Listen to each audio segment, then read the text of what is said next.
They're so good. Did you let go of the shift key? What? Was I yelling? Is that what was going on? Oh, I guess we're starting with a little bit of this. 39 all res. Oh, beautiful. Dang, that would have been so sick to get it on the first time. Fezorama! Dropping the 5 gifted subs. Mwah! Oh, that's a good reminder. I need to get the keys. So I have to figure this out. Because the key selling thing now is like different than it was before. Fresh meat. Denim chicken. You know. Thank you so much, Denim Chicken and Fez. Do I want to give away more? No, I have to figure out how to give away those. Let's go Mang songs.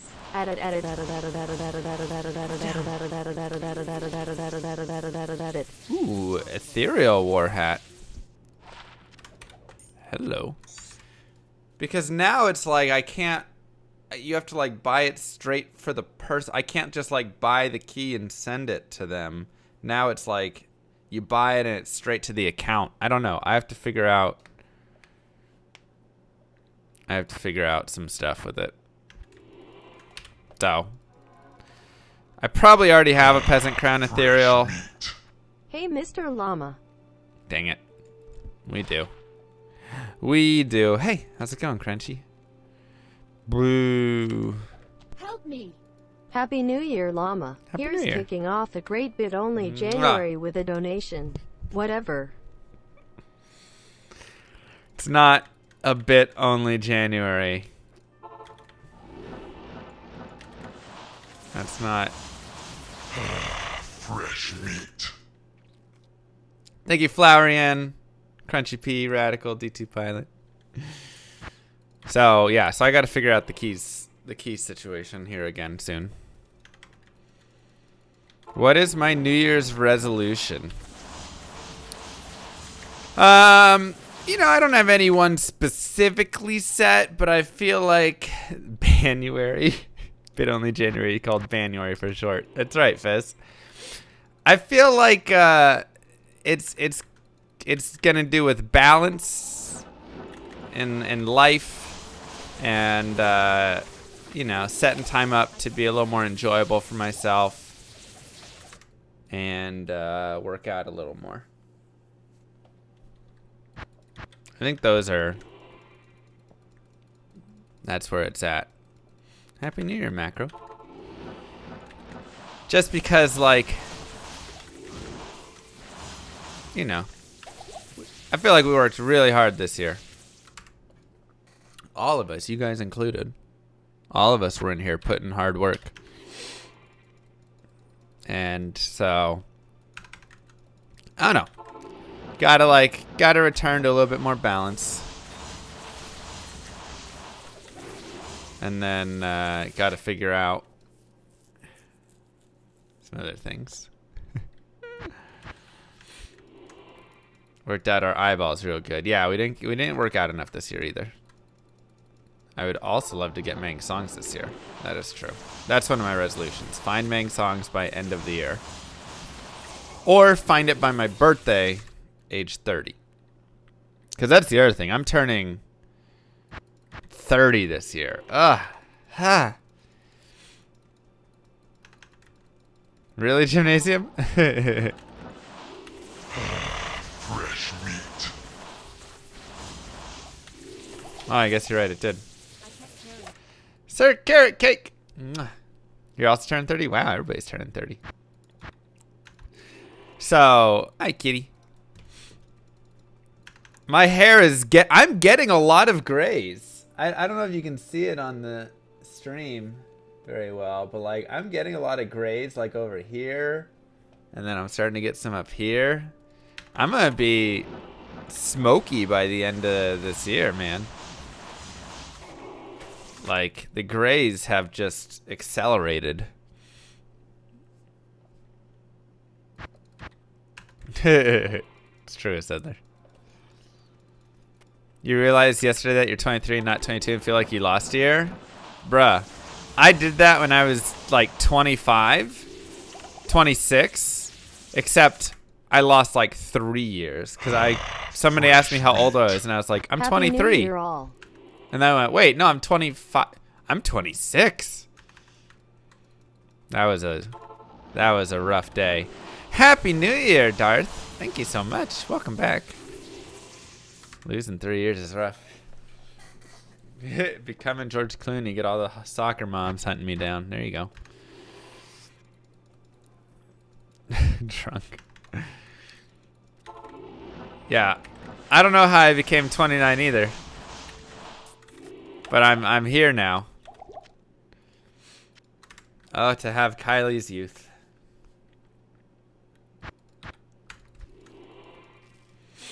Yeah. I don't know, man. I just don't know.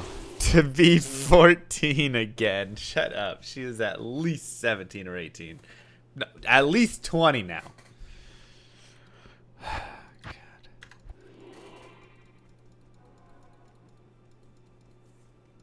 At least 20. Maybe higher. Gray hair makes you look distinguished, and your confusion on ages makes a lot of other things make sense. No. No. Yeah, Twitch extension won't work for this one, unfortunately. Ooh. Baby. I did like your CTA arc on staff. One bow. Brutal. Now that you... Oh yeah, update items found today. Good call. Good call. I had a dream that I found a blue Archon staff. So not even in my dreams do I find Ming songs. Listen. That was literally my dream last night. I found a blue Ming songs or a blue Archon staff. It's disappointing. First rolled 561. Oh, nice. Much better.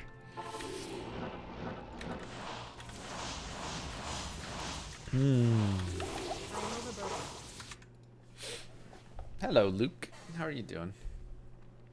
I dream about D2. I dream about D2 about once a week. That's a truthful statement.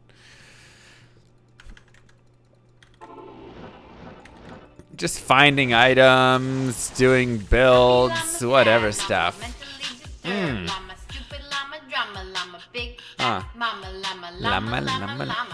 Sing it, V. It's me. I am 34 and like taking long naps during MBS reffing. That my friends is living the dream. Feels old, man. That's right. Are we getting guided playthroughs for other characters soon? Yes, we are. Mwah. Thank you, Settler. Mwah. Thank you, Darth. Yeah, I will. I will be doing the other characters. What do we have left? We have Barb, Druid, Assassin.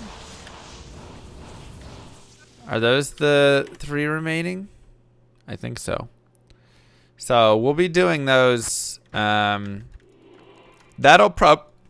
probably kick off not next week because I'm in Alaska. We could probably start at like 13, 14, 15. Then 20, 21, 22. We could go like that. Is MVS Barbarian Run a success or failure? Oh, it was a huge failure. Absolutely massive. I can never let you guys make me drop my items again. My weapons. Ooh. Max Coldres with a good MF. Did I watch Rise of Skywalker? I did. I thought it was okay. You know, it was like a movie and a half. There obviously wasn't agreement between the directors from 8 to 9, and so it makes the trilogy kind of like iffy, but I feel like 8 really was the big problem piece in this trilogy. I've watched all of them so far on YouTube. Love them. Hard for me to always catch stream cause I live in UK. Thank you. No worries. Well, I've got some streams that are earlier. Oh, let's actually update our stream schedule because I think I need to upgrade that. The Casino Planet. Oh God. All right, so today is obviously not at 7:30, but at 2. Tomorrow, 11 a.m. seems fine. Friday, I think, is off. Saturday, we'll do 11 a.m. Sunday, 11. Monday will not be 7:30. If I stream on these days, it'll be like 9:30. Because I'm going to be gone.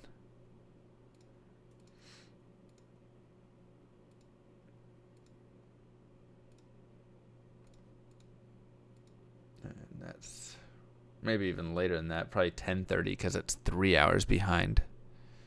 No, I don't have work tomorrow.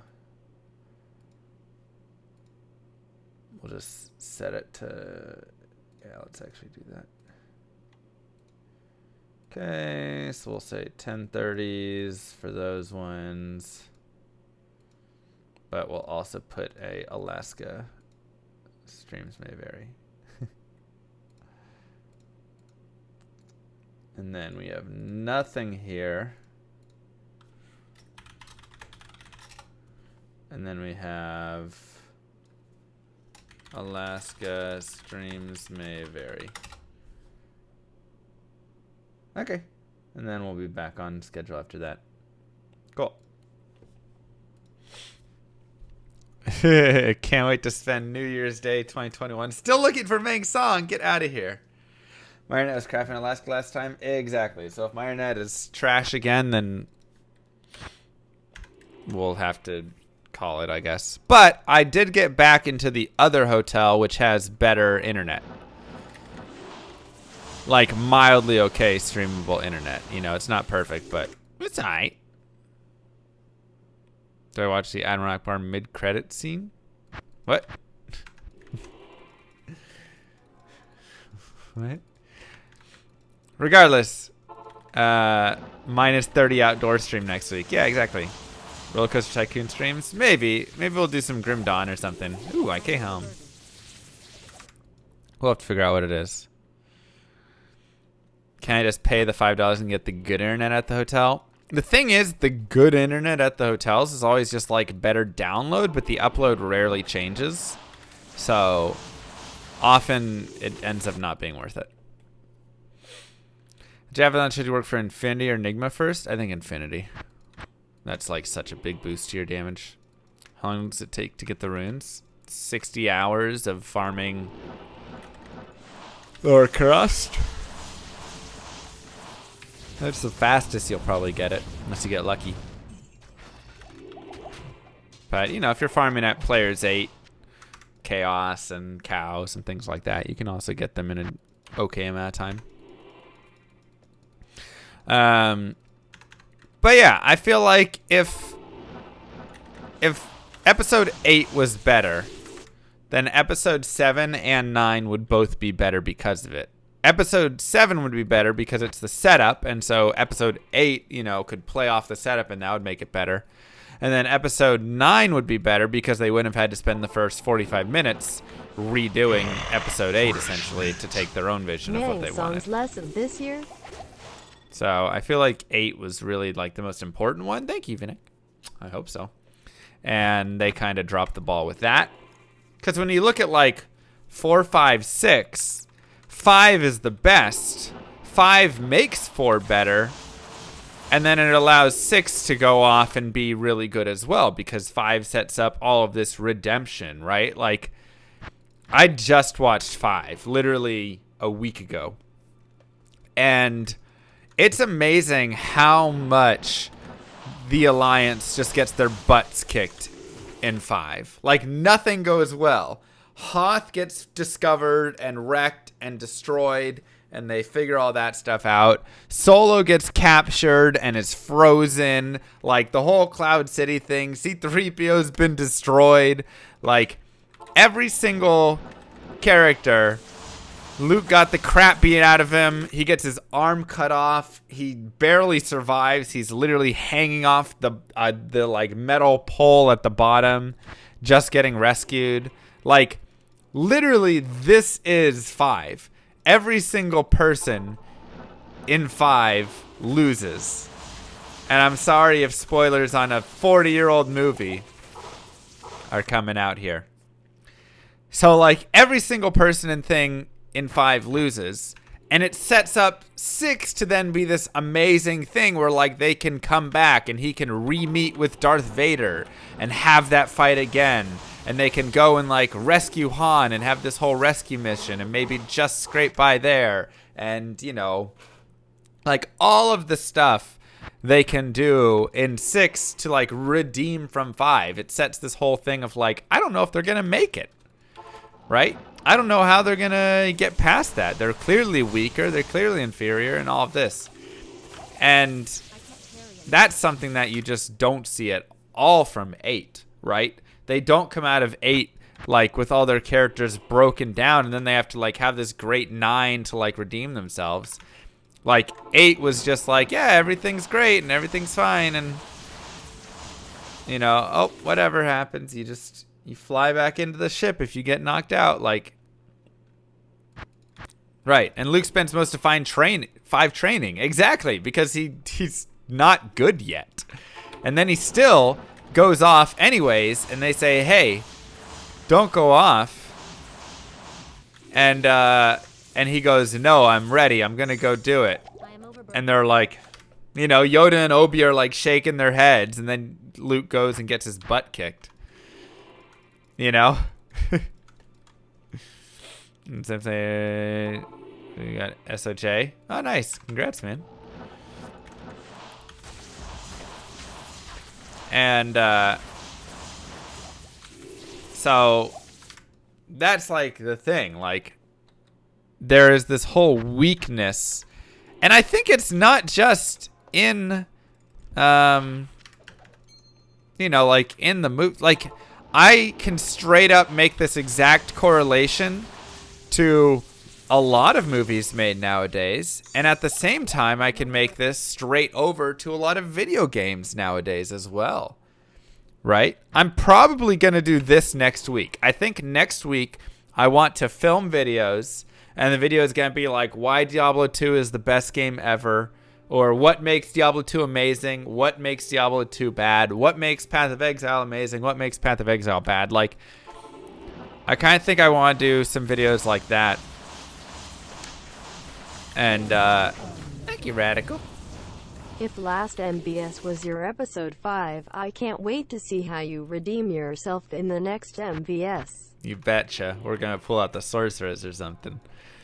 Where's the best place to find the first spirit sword? Normal cows. And then just go socket it.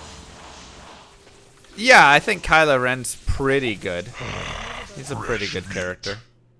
Thank you, Teddy Bear. Mwah.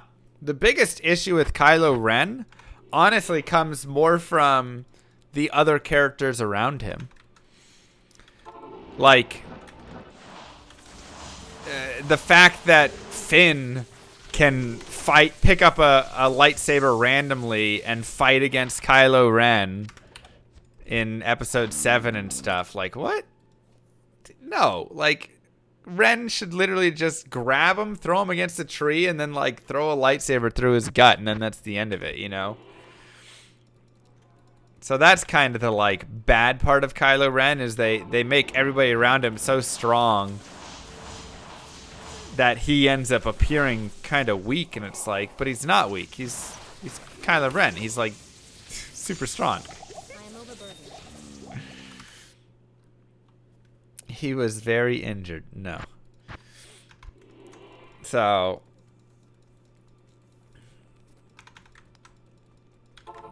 Finn is trained as a trooper. But yeah, like, you see how dumb and terrible every stormtrooper is, and you're going to tell me one random stormtrooper can actually fight against Kylo Ren? Of course not. No, it makes no sense at all. Yeah, there's a lot of plot armor and whatever stuff, and The best thing that they added in the new series was the like link between him and Rey. I thought that was really cool. The force pairing I thought was really interesting.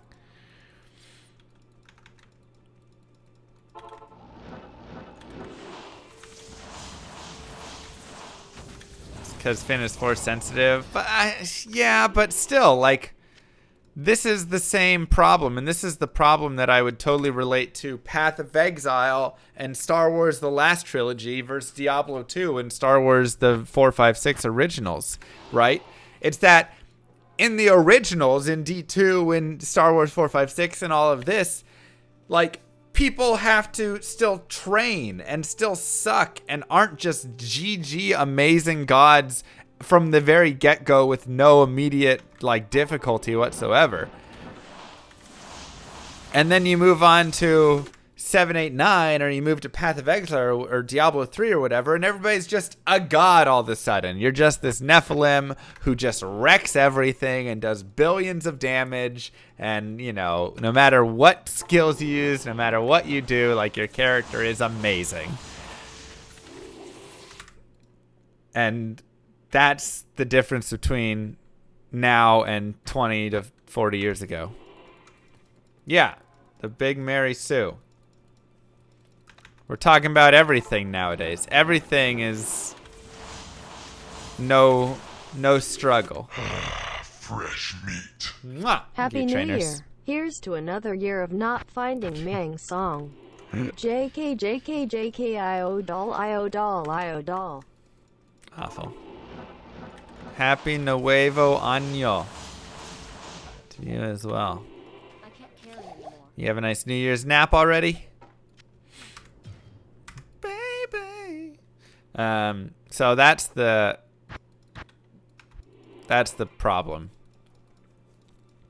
That right there is all of the problem.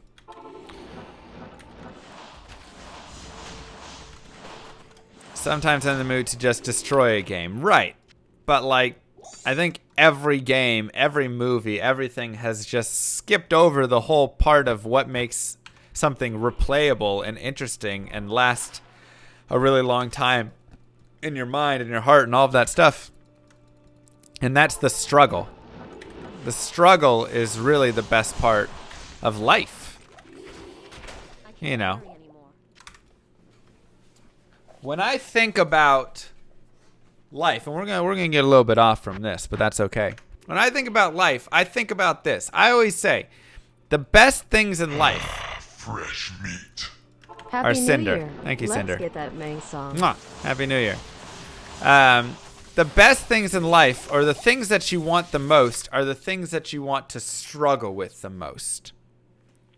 That is the most fun that you have in life, in my opinion. The best times are when you struggle. So rather than thinking, what do I want to be good at, right? When I'm thinking, what do I want to do with my life?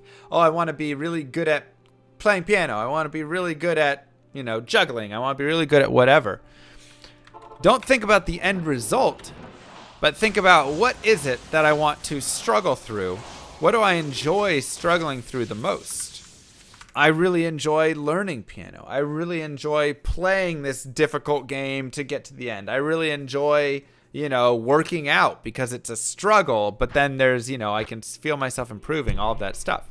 Nobody just wants everything handed to them. If you could just have everything handed to you, you would be so bored and you would have a miserable life, which is why I think a lot of people who are born extremely wealthy or, you know, in families that don't account for that and don't really like ever give their kids something to push for, they end up pretty miserable, right? They have everything and yet they're miserable people, and it's because they've never had to actually work through anything, right? When you just get it, you say, I want it, and you just get it. Sure, you get the immediate quick satisfaction, but then you're like, well, now what, right? You're just ready to move on. You're ready for the next thing. Because as humans, we enjoy struggling through and pushing ourselves through and everything that we gain from that experience more than we enjoy just the end result. Right, and obviously too much struggle is no good. But I'm saying finding what you enjoy, finding the struggle that you enjoy, I think is the key to life. Right? Finding the things in life that you enjoy struggling through, such as I enjoy working out and it hurts and it's whatever, but I love seeing myself improve. I love the feeling of, you know, like tearing my muscles down and then them rebuilding and getting strong. Like, I love the whole everything of working out. I think it's great. Right? So, yeah, and obviously you have to have your recovery as well and all of this. Obviously, we're not talking about that. But, got your fourth tabulin? Nice. But that's kind of the, like, general purpose piece of it is, like, it's good to struggle. It's good to do all that. And that's what's missing in a lot of new games, in a lot of new movies, in a lot of new anything, is there's just not the struggle there anymore. You never sit there and go, man, I don't think they're going to get out of this. You always go, yep, no, they're just going to wreck. Okay, yep, there they go. And then, oh, they've never touched a lightsaber before? Okay, yep, well, they don't need to train with it. They'll just fight against a Jedi or a Sith who has been training his whole life with it. Sure, you know. So that's really the, like, big issue with a lot of stuff I feel like nowadays is it just feels, you know, it feels like that. And that's what I think hurt the new Star Wars, and that's what I think hurts, you know, some games like PoE and stuff like that. And even Chris Wilson has said we need to make the game harder, and he's 100% right. And it's because when you make everybody just a god and everything's just handed to you essentially, it's fun for that, like, short bit, and then you're like, okay, but, like, now what? You know, it just turns into this loot simulator, which it's, like, fun to try and gamble and get cool loot, and that's, like, kind of a struggle. It's like crafting cool gear and all those things, but the actual combat's pretty meaningless in a lot of cases. But it's still a fun game. It has so many great things. Yeah, and that explains the appeal of Classic WoW versus Retail WoW. Exactly. In Classic WoW, you get your butt kicked. Oh no, you aggroed 2 monsters. GG. You know? Like, but it's so fun. It's so fun. In Retail WoW, you just kind of get whatever you want and kill it and you're good. You're too powerful. And it's, like I say, it's fun for that, like, quick, just easy jump in and play, and now you just massacre everything. But it's not fun from, like, a long term. You don't feel like you're actually doing a lot. There's nothing that I feel like you can be super proud of. Right? It, like, takes away a lot of times that you can be really proud of yourself. I am overburdened. I think that's one of the biggest things. Playing PoE with glass cannons. Well, I mean, if you're doing that, yeah, you can die a few times. That's for sure. Even still, I don't think it makes for great combat or great struggles, because when you're playing with glass cannons in PoE, it's either boom, you're dead, or boom, they're dead. There's not like a good struggle fight even. It's just like who gets one shot. You know?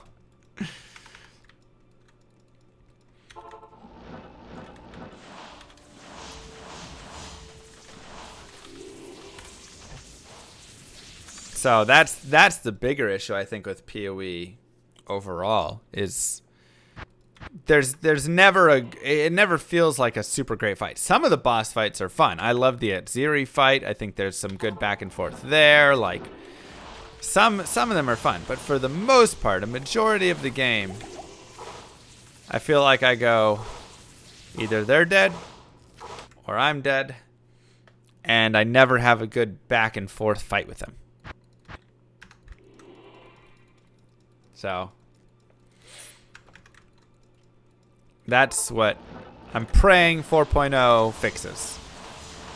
Really, really praying 4.0 fixes. Ooh, non-F. And that's what it sounds like they're trying to do. But for that, you have to lower speed a little bit, right? You can't be this god-like character that moves at 1,000 miles per hour, because if you move at 1,000 miles per hour, you simply can't have any of that combat back and forth style. How low is the Meng Song chance? 1 in 110,000. From a fist or from Pindle, it's like 1 in 53,000, 1 in 54.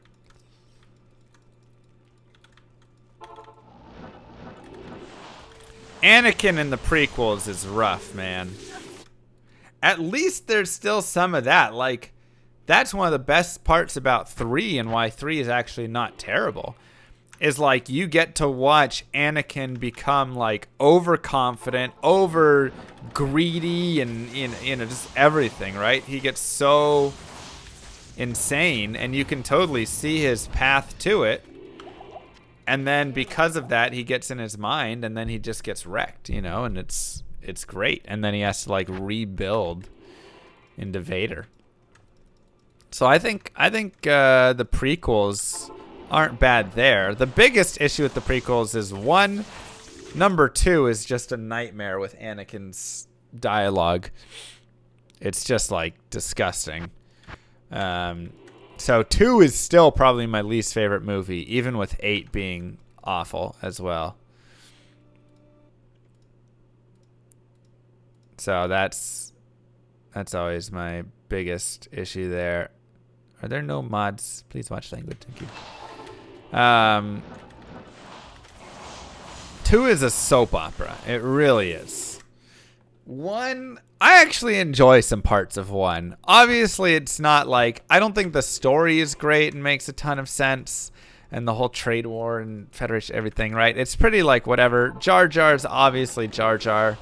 But I like the pod racing. I like the droids. I like the kind of like fights they have. You get Qui-Gon, and it's got Darth Maul, who I think is one of the coolest Sith we've seen. It's got a great fight scene at the end with Darth Maul. So, like, I don't know. I think 1 is okay. It's not great, obviously, but it's not bad, right? It's above 2. It's above 8. Like, it's okay. 2 is a nightmare. 3 is not bad. I think 3 is definitely like a cool movie. 3 has one of the best fight scenes, I think, of literally all 9 movies, or every Star Wars movie that they've released. That ticket's probably old, yeah. Like, if you haven't watched 3 in a while... Oh, wait, it's not a tick now. If you haven't watched 3 in a while, I would recommend at least going and watching that fight again, because it's sick. Like, the whole lava fight. How do you feel about sand? It's coarse and rough. Don't like it. That's like super, super awesome. Just watching that whole fight like take place over, they're fighting on the lava, and it's got like a lot of emotion in it, and it's a really good fight scene. So 3 gets some kudos for that. I thought 7 was, if we're comparing them across, I thought 7 was also fine. I thought 7 was made worse by 8 not making sense, and would have been better if 8 made more sense. Obviously, it played a lot into like duplicating. Wow, those are not bad at all. With some MF on them too. I'm gonna hold those. I wish the res was higher.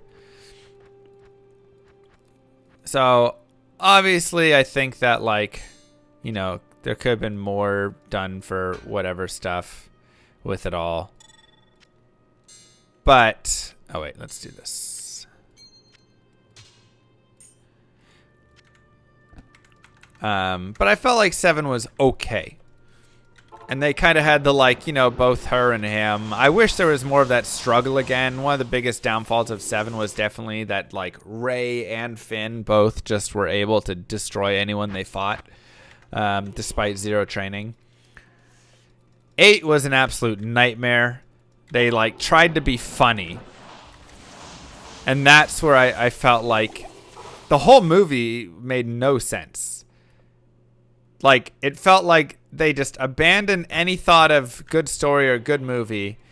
And their first thought was, we need to make memes. We need to make things that people are going to make GIFs of, and they're going to share on Twitter with their friends. That's literally what it was. So you had, like, the iron, like, you know, when he puts the iron down and it turns into the ship when they, like, take it off or whatever. And then you have, like, Luke milking the nipple thing. And then you've got the little tiny, you know, whatever bird dudes and stuff. And, like, the whole movie was just all sorts of things that were like, haha, like, you know, a 13-year-old would laugh at and then share with their friends on the Twitter or TikTok or something. And just like watching it, I could never take the movie seriously. I literally could never take it seriously because every 5 to 10 minutes there was a new meme that they were trying to make funny and share in there. I am overburdened. And so it just, yeah, God, it's awful. And then 9 was good, but not great. I felt like Kylo Ren had a cool arc. You know, I would have liked a little more from, like, the end piece, but, like, I felt like his was decent. I still felt like there wasn't enough, like, hopelessness in it. Thank you, PP. Mwah. I felt like there wasn't enough hopelessness in it, and, like, some of the stuff was kind of weird. Like, I don't want to spoil it. But, you know, like the Emperor stuff, and he's got, like, you know, there's all of these things, but it's all controlled by this one little thing, and, you know, things like that. And you're like, it just doesn't make sense, though. And then, like, a random Y-Wing just shooting its lasers can blow giant things up, and, like, you know, stuff just wasn't really, like, adding up. It wasn't believable. You're like, no, they would just be destroyed instantly, sort of stuff, right? But we've also seen it with, you know, the Death Star in 6, where it's like, oh, if you just fly into the center and shoot it, then it's over, and the whole thing blows up. You know, like, it felt like they just added another kill switch into the end of 9, essentially, and that was kind of disappointing. Because it didn't, you never felt like they were I am overburdened. in a hopeless situation, or you felt like they should have been and it was undeserving that they, like, won stuff, you know. So that was probably the biggest rough spot there. It's not bad. Which trilogy do I like more? Ooh.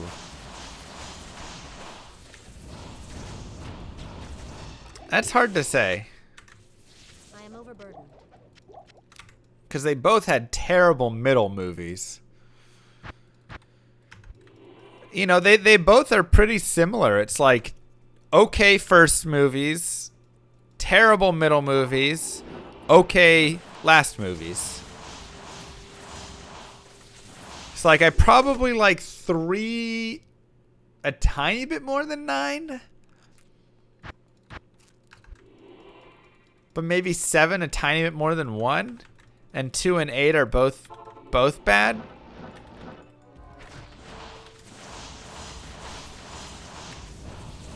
I probably like the prequel trilogy slightly more. And the biggest reason is because I felt like in the later trilogy, even though I enjoyed it more, obviously, like, graphically, I mean, it was cool, it had a lot of cool stuff. The biggest reason for me was I really hated how overpowered they made things. Oh, Cedar Staff, you son of a gun game. Oh, you dirty game. Oh, that's dirty. Everything was just, like, too strong in the later seasons. You know, like, the whole, like, hyper drive through the giant ship to destroy it stuff. and then like the no struggle for Rey and I can't carry Finn and all of that. Like there was they just skipped all of the parts where like people had to learn and people had to do stuff and train and all of that. And for that stuff, I felt like it took me out of Star Wars a little bit more. Like in 1 through 3, yeah, it had some really bad dialogue and some things didn't make sense and whatever, but they didn't like break the Star Wars universe with it. There wasn't the spot where you were sitting there and you're like, I just don't even believe this anymore because nobody would ever have made this dumb decision again. And I felt like in 7, 8, 9, they broke the Star Wars universe to like have their own agenda. You know? It was like, well, this doesn't really fit and completely takes you out of the universe. But it'll be really good, great for this character. anymore. Sort of stuff. So.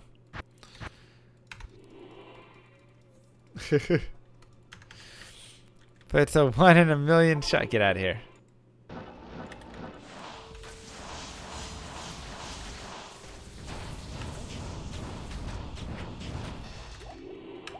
I can't carry. So, anyways, that's the Star Wars chitter chatter. Makes more sense if you read the books. I'm just trying to go on movie trilogies, man.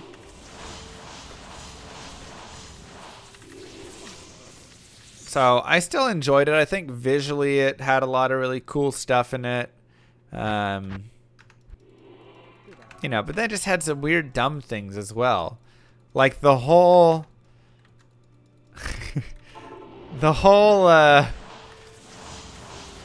once again, without spoilers,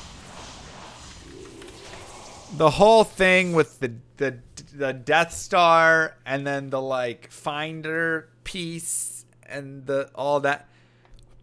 What? That doesn't make any sense. Just like weirdly unnecessary steps that they just shoved in there for no reason.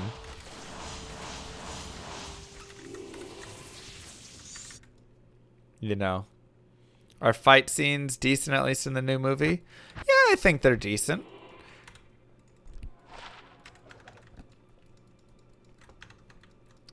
Didn't get it before end of the year, yep. Can we switch to The Mandalorian and Baby Yoda? I'm pretty sure that series is just called The Baby Yoda, first off. Fight scenes are horrible. Well, let me think which fight scenes we have in that movie. Nah, they've got the cool one. Then they've got the shared one. Yeah, I don't want to spoil Noise anything. your sub lols. It's okay. Thank you, Lone Wolf. Nice. 2 years. Mwah, Happy New Year. But Mandalorian is... I like it.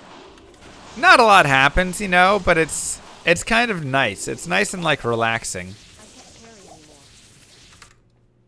It's nice and relaxing. It reminds me a little bit. Kylie and I watched 5 recently, right? We're watching the boring old ones, to quote her. And like, we get to the end of the movie and she goes, wow, it's actually surprising how little, like, how slow a movie can go and still actually be good. Because we had just come off from seeing 9 a bit ago and she was like, they went to 10,000 places and I was so confused the whole time. And then you get 9 and it's like, you have Hoth, you have Dagobah, you have Cloud City. That's about it. Like, they just kind of go to like a couple locations. And some space, right? But like, they don't really move around a lot. It's like, you know, slow and they just go to a few areas, but like there's plenty of story development. And she was like, I'm surprised how much like how good a movie can be that doesn't jump around and they go to 5,000 places, in one movie. I was thinking, yeah, that does kind of make sense. So I think she rated it. Her order is 2, 1, Rogue One, 3. I think she put it below 3. Yeah, we don't need to get into Kylie's ratings of the movies. She said that, and then she followed it up with, but it was still pretty old.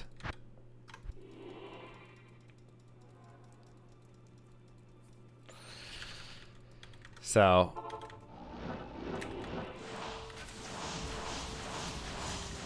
that was worst to best. I wish, my dudes. I wish. You didn't like Rogue One? I actually really liked Rogue One. I thought it was a great parallel to Episode 4. Because it had that same sort of feel to it, where it was like a nice, hopeless feel going into it. But like they also, I don't know, like it felt like a lot of it made sense as well. It just, it ended up, there was the whole like whatever thing, and it was a good. She does. She loves the soap opera drama in 2. She loves it. She's like, why don't you treat me like Anakin treats Padme? You never say those things to me.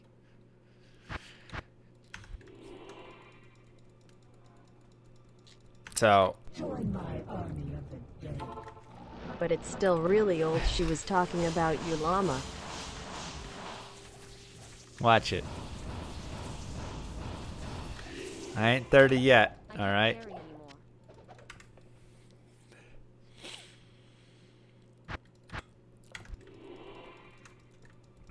So, yeah, I mean, there's maybe a couple flaws in Rogue One here and there. But I felt like overall the movie had a really nice story to it. It played really well from beginning to end. And, I don't know, I liked it. I thought it was a good movie. But I feel like that's one that people are pretty, like, one or the, people either really like Rogue One or they just really don't like it.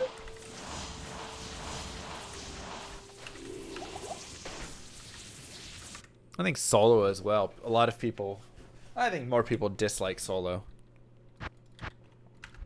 But I thought it was an okay, just random one.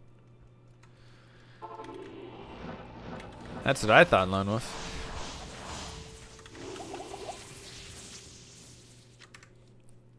Solo wasn't like memorable. I think that's the biggest thing about Solo.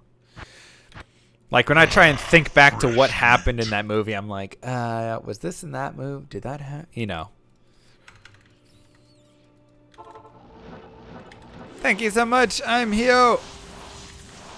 Mwah. Yeah, it's just goofy, and you just got Donald Glover. It's just kind of a funny, like, back and forth story between those two, kind of.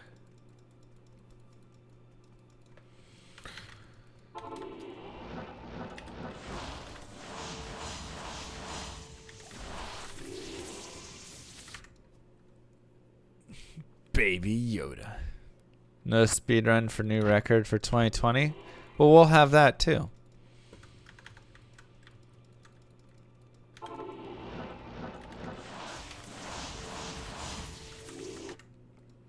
All sorts of stuff coming in 2020. You tried watching Solo on a plane, didn't get past 30 minutes. I mean, the first 30 minutes are just like the escape, right? So, I mean, like I say, it's okay. The movie's okay, in my opinion. I think it's worth a fun watch. What movie to start with when you've never seen any Star Wars? I think you should watch it in the order of 4. Hold up. No, let's go. What's that good order? 4, 5, 1, 2, 3, 6, 7, 8, 9, I guess. Oh, but then there's also Rogue One and that stuff. 4, 5. But I also think it's good to have Rogue One in there, honestly.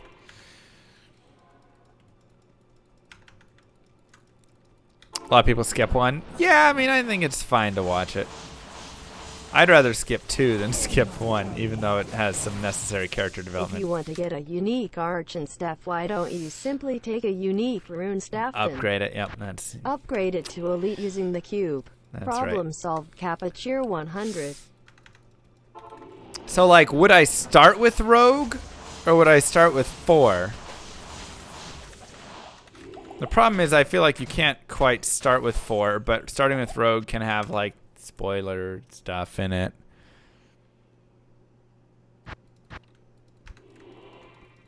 But yeah, how much does Rogue mean if you don't know the story? I think you do just start with 4. So I feel like you go 4, and then into Rogue One, and then into 5, and then 1, 2, 3, 6, 7, 8, 9. That would be the order that I would watch it. Just because then you get a really cool build up. You get to see 4, obviously, and then Rogue One, so you get to get a little bit of 4 into, you know, all that stuff, the backstory. And then you get 5, and you get all the crazy stuff in 5, and the despair. And then you go back and do 1, 2, 3 to get some cool backstory and see this whole transition and everything. And then you watch 6 for, like, to see it all come together. And then 7, 8, 9 exists.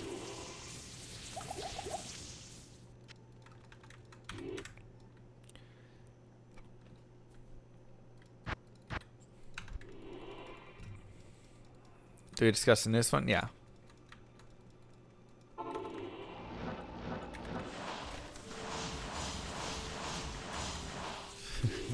Two has the sand in it.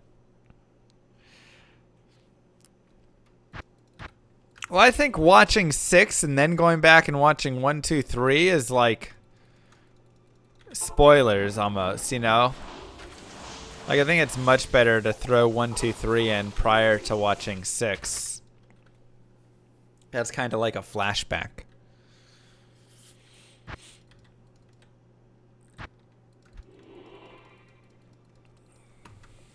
So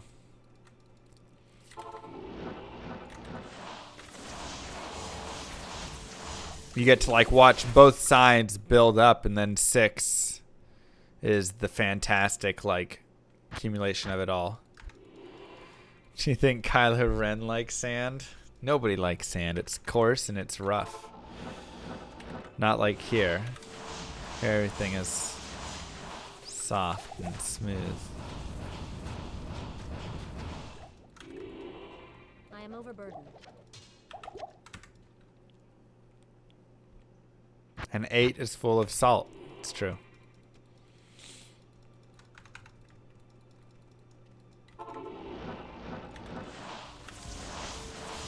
I am ogre burdened.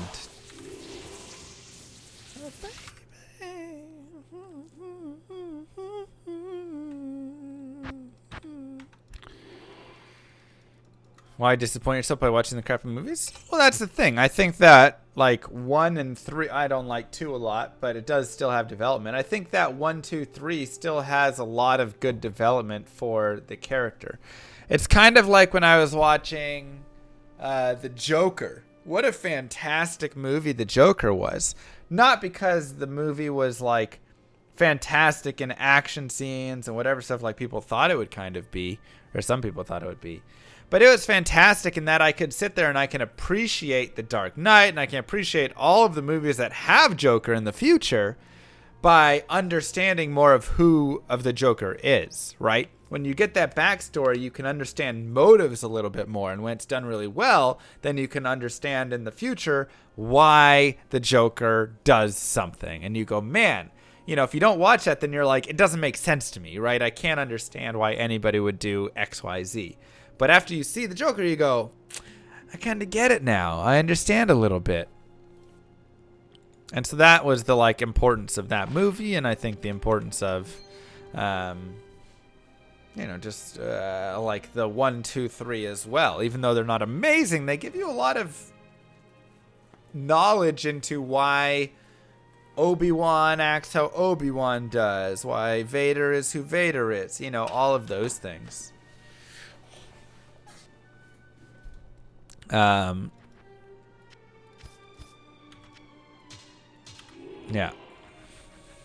So that's my thoughts there.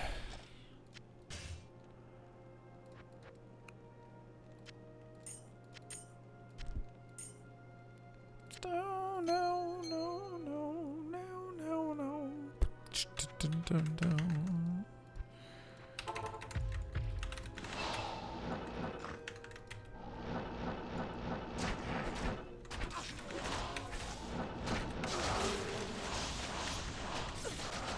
Can't play this game till you get a job? Why not?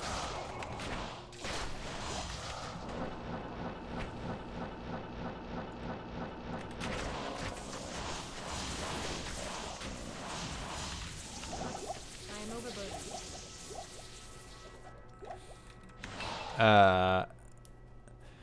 Watching everyone after the first 6 gives you the reaction hype so good. Want proof that they have the video. Going nuts. What? All confusing.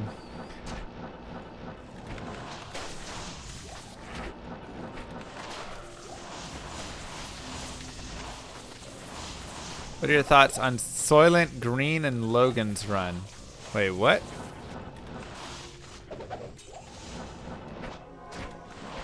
What am I supposed to be giving thoughts on? Oh, I don't know those movies.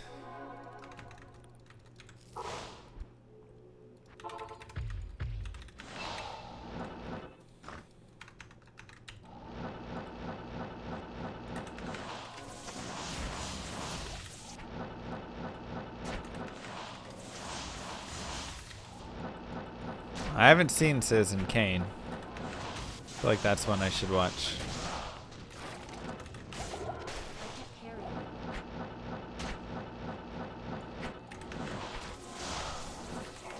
Hello. How you doing, Goth Kitty?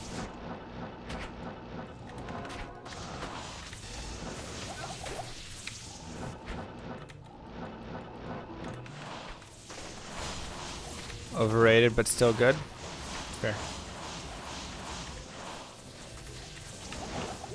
I can't carry anymore. 2001: Space Odyssey. A lot of people say that movie is boring, to be honest. Read To Kill a Mockingbird? Yeah.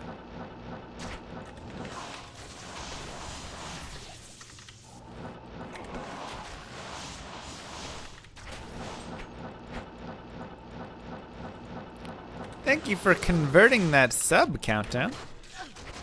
Welcome over. Llamas of the round. Oh. That looked like an Archon staff dropping. That battle axe. I can't carry anymore. Da-da-da-da-da-da.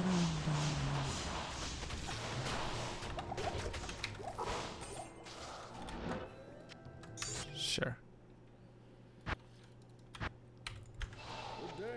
Doesn't have any sand. Interstellar. I have tried to watch Interstellar twice, and I have fallen asleep both times. And I feel bad because everybody loves that movie, and like, it, you know, it seems cool. I hate the whole stupid waves thing because I feel like they just act really dumb with all of it. But I don't know, man. Every time I watch the movie, I always fall asleep. It just goes kind of slow and feels like it loves itself a little too much or something. Prestige is a fantastic movie. I am overburdened. In fact, If that makes any sense. Your presence honors me. Hey, Bear Sticks.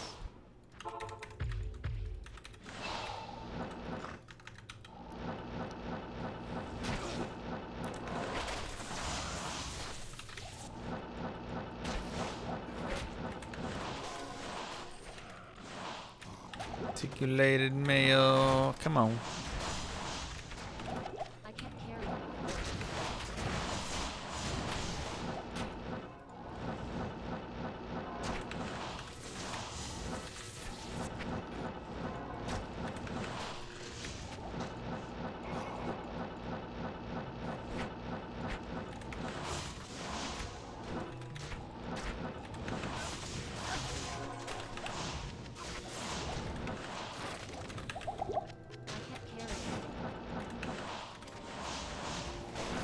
Spaceballs.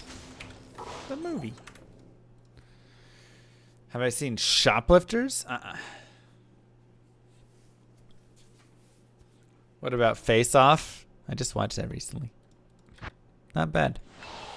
Good day. Oh, at least see it once, Luke. See how good it is.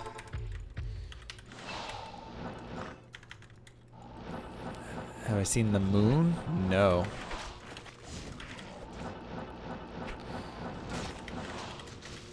I'm not a huge movie buff person.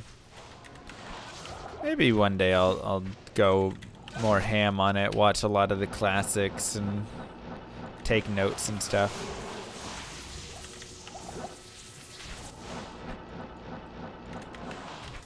Truman Show is great.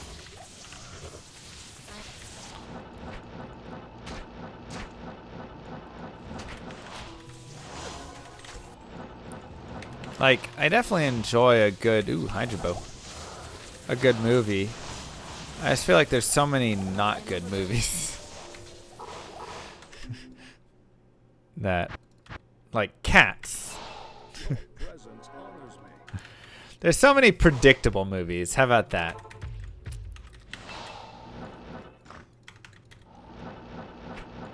So it's like, it's so nice when you find a movie that isn't just this another movie redone.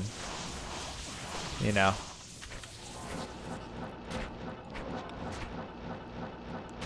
Like every rom-com is exactly the same. Every action movie is exactly the same. Like, I can't carry anymore. so it's a lot harder to find something like an Arrival or a Prestige or something where it's like, ooh, inventive.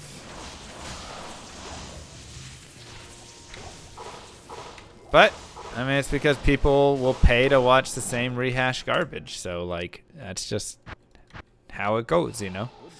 They make what people will pay to see, and if they have to be less creative and do less, then it works. Profits are good, so who cares? Make a third one.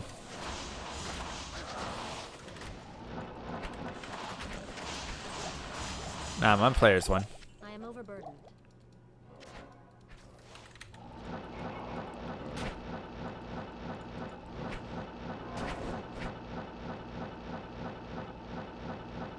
Did Starship Troopers 2 ever come out? I know they were like they were Kickstartering it. Which was like the weirdest thing ever. Or 3, whatever it was. Whatever the last one was. Fresh meat. Right? Oh, I'm thinking of Super Troopers, not Starship Troopers. Thank you. Thank you, Lorathan. Mwah. Yeah, Super Troopers is what I was thinking of. And they literally went on Kickstarter and begged for people to donate money to make the movie. Not enough money. Which was just the like most pitiful thing I've ever seen from a successful movie that is then going to make profits and not share the profits with all of the people that donated on Kickstarter. So literally just asking for free funding for a movie that they could then profit off of.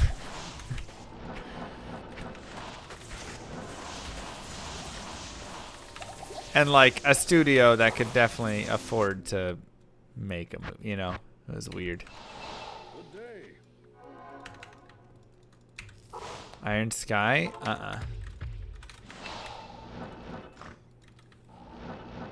Kung Pao is fantastic. Happy New Year. Any movie recommendations? I mean, it depends what kind of movies you're looking for. Old, new, funny, action, serious story, whatever.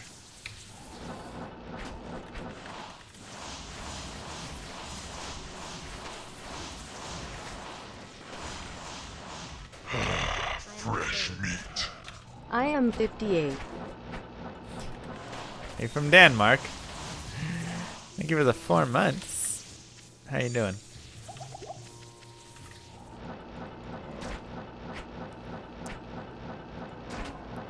Oof. Ford vs. Ferrari. I've heard that was a good movie. What was my reaction when Kylie said she got a job? All downhill from there. Suddenly she's going to be too successful for me. I won't have time to date that silly guy who just plays the video games all day. Yes. Watch Iron Sky? Okay.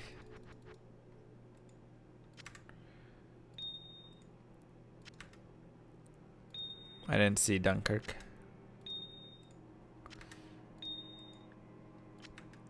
That's my assumption. She'll go off and then she'll be Mrs. Big Shot and she'll be too cool for her boyfriend, and you know how it goes. We've all been there.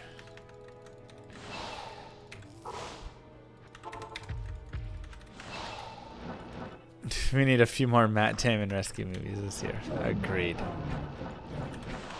First off, I am 35 years old. I am divorced and I live in a van down by the river. It's good to know.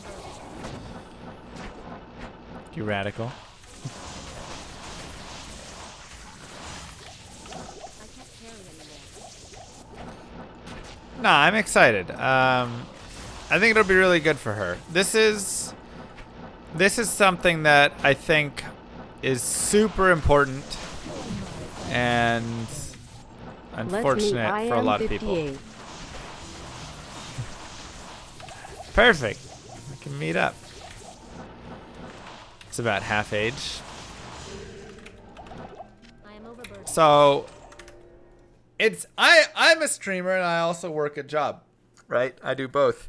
I've done both, and I've done both to, for a decent amount of time.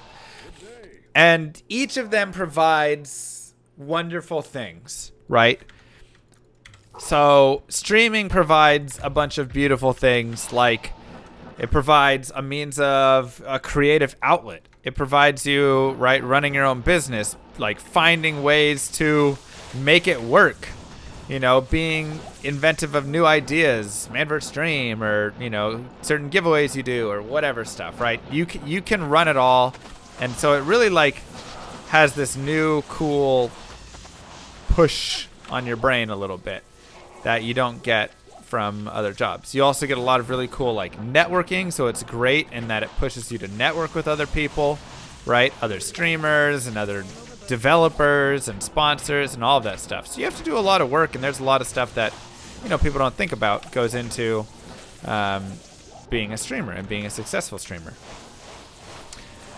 At the same time, you have something like work, right? And so my work at a corporate job, and with that you have more important deadlines. You have a boss and a director and a manager, and you have all of this hierarchy and stuff. You have to set your goals. River and radical egg. Like radical, right? You have to set goals. You have to prove that you're meeting these goals. You need to show up on time. You have to write all of these sorts of things. And so, that can be really nice as well. To have just all of that. Happy Morning. Ming Songs year. Happy Ming Mr. Songs, Llama Mushroom. Love, Mr. Llama Love. And you have to dress a certain way, and you have to, whatever, right? And so it kind of teaches you a lot of other skills, and some of them aren't always like the most fun things to learn or deal with, but that's kind of another skill in itself, doing things that you don't want to do, right? Do I like doing my year-end review, writing my new goals, all of this stuff? No, of course not. Do I like doing all of the trainings and all of this stuff? Yeah, a lot of it I don't really care about, but like, you have to do that. What happens if you have to work with somebody who you don't like and don't get along with? Tough. Deal with it. Figure it out. You're on a project with that person, and that's that. And so you have to learn how to deal with it. And so like each of them has unique thunder maul. Good lord. Each of them has their beauties. And each of them has kind of their downfalls. I think the downfalls of working a corporate job, or just a job that, plays along as such, is it kind of sucks the life out of you a little bit, right? You end up doing a lot of stuff that you don't always have a ton of desire or meaning to do. And from that, I think a lot of people, I don't mean like sucks the life out of you, but like, it doesn't encourage you to be creative often. It doesn't encourage you to, do a lot of stuff for yourself and all of this. It's very much be the cog in the wheel sort of style. Let's see what we got. Earth Shifter. Nice. And so I think that that's like one of the downfalls of corporate, is that it can kind of just put you in that sort of mindset, and a lot of people end up kind of depressed from it, or a lot of people get very burned out from it or whatever, because they just go, man, I just don't feel like I'm contributing. I don't feel like I'm doing anything that I want to do, whatever, right? And so I think that's something that, like, streaming, you feel a little bit more control over. You feel like, okay, I get to interact directly with people and brighten their day and do whatever and have fun and all of this stuff. But I think streaming also breeds a lot of immaturity, and we see this in a lot of full-time streamers, especially ones that never really had a job prior, because it allows you to be immature. The only time Right. you are really in control is when you get finally that restraining order.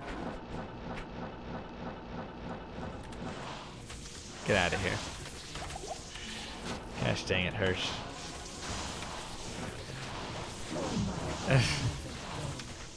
Okay, to be clear, I don't live by a river or in a van. It's from an SNL sketch in the 90s, lol, at Countdown XII. Can I take you? So you just see, that streaming, and it's not just streaming, but you see it in a lot of the more like creative sections of the world. Instagram models, Etsy designing, artists, musician, whatever, right? I feel like in a lot of these areas, there's just a lot of immaturity that ends up existing, because in a lot of those times you don't have to ever work with someone you don't want to. You don't have to ever sure, they're creative in their own ways. You don't have to ever like deal with a lot of, situations that you hate dealing with, whatever. It's much easier to just hide from it, to avoid it, to just blame somebody else and yell about it, to, the audience is often younger, right, on Twitter and social media and all of that stuff. And there's less defined rules. You're not going to get fired if you, talk bad about somebody or don't work with them or whatever stuff, right? And so I think for a lot of people, and it's also, you're doing something that's generally more fun when you're like streaming or something like that. And because of that, you have less respect for, working hard a little bit, but not working hard. Like, obviously we work hard as streamers. But like working on stuff that you don't exactly want to do, which I think is something that can be really important for gaining more responsibility in your life and things like that, right? So you can sit there and I don't like to clean my room, and I don't like to cook dinner, and I don't like to work out, and I like to do all these things, but I know I need to do them, and so I'm going to do them. I think you gain a lot more of that discipline when you've been in more situations that require you to actually, like, you know, do stuff or work hard or you know, be in those positions more often and just suck it up and deal with it. And so I think as streamers and as you get more into the creative sections, the less that you find people who are great at those sorts of things. And they're very good at doing what they want to do and having fun and being creative and all of that stuff. But they're, you know, a lot of times not as great at the other things. And they struggle to learn things as well that they don't want to do as much because they've never had to do it. They've never been told, hey, we're moving to this new technology and you just have to figure it out and get good at it. Right? Instead, they just go, well, in my world, if I don't want to move to it, I just don't. Or I do it on my own time or whatever it is. I am overburdened. So, almost. Like Mixer? Yeah. Something like that. I think for the same goes for people who play video games all day. Wait, what? Huh? Do you ever get burned out from streaming? Sure. But you know, it's a different way, right? And I burn myself out more because I go really hard or do whatever. And once again, there's plenty of struggles that, as a streamer, I have as well. I think that's important to like note. Being a streamer isn't just having fun all day and playing video games and doing what you want, right? It has a lot of its own struggles and difficulties and whatever, but it's very different still from the struggles and difficulties brought on from like a job where you have a boss and stuff. I would totally stream my day job if I didn't have sensitive information that I wasn't allowed to stream.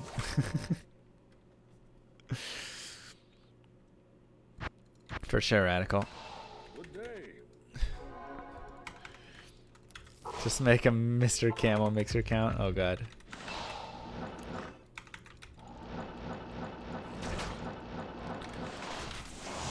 I have definitely not found Ming songs.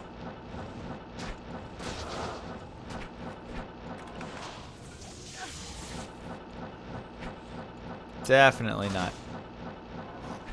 So, you know, as a streamer, you get asked the same question over and over again, and that's hard. I am overburdened. You have to deal with, honestly, tons of people, and that's hard. I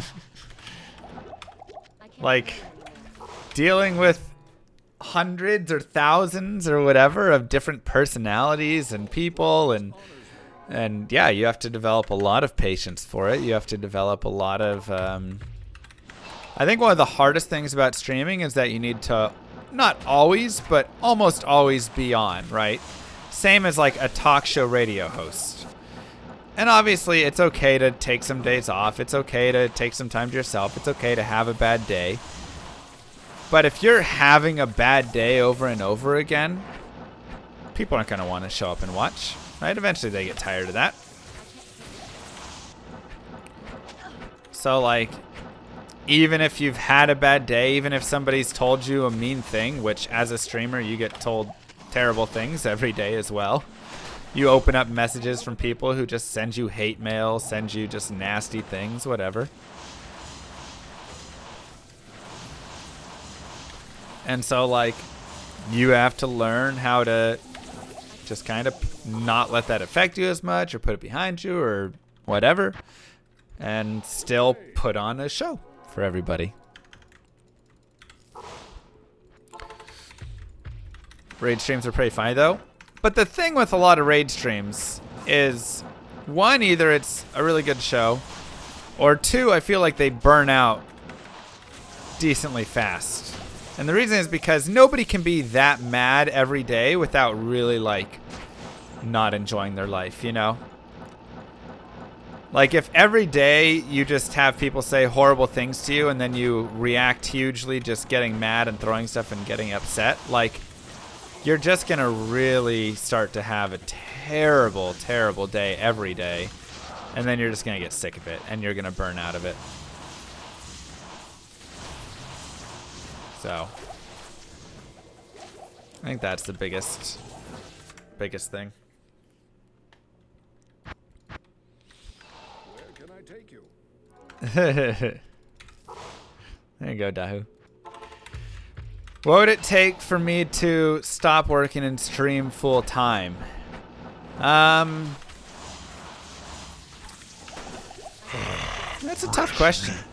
Thank you, Happy Sinister. New Year. Wish you the best for the next decade. Aw, thanks. Mwah. Appreciate that. I'd say that's like always a difficult question. This is also a difficult part of streaming because nothing is like really set in stone with it, you know? And thank you to Mints25 as well.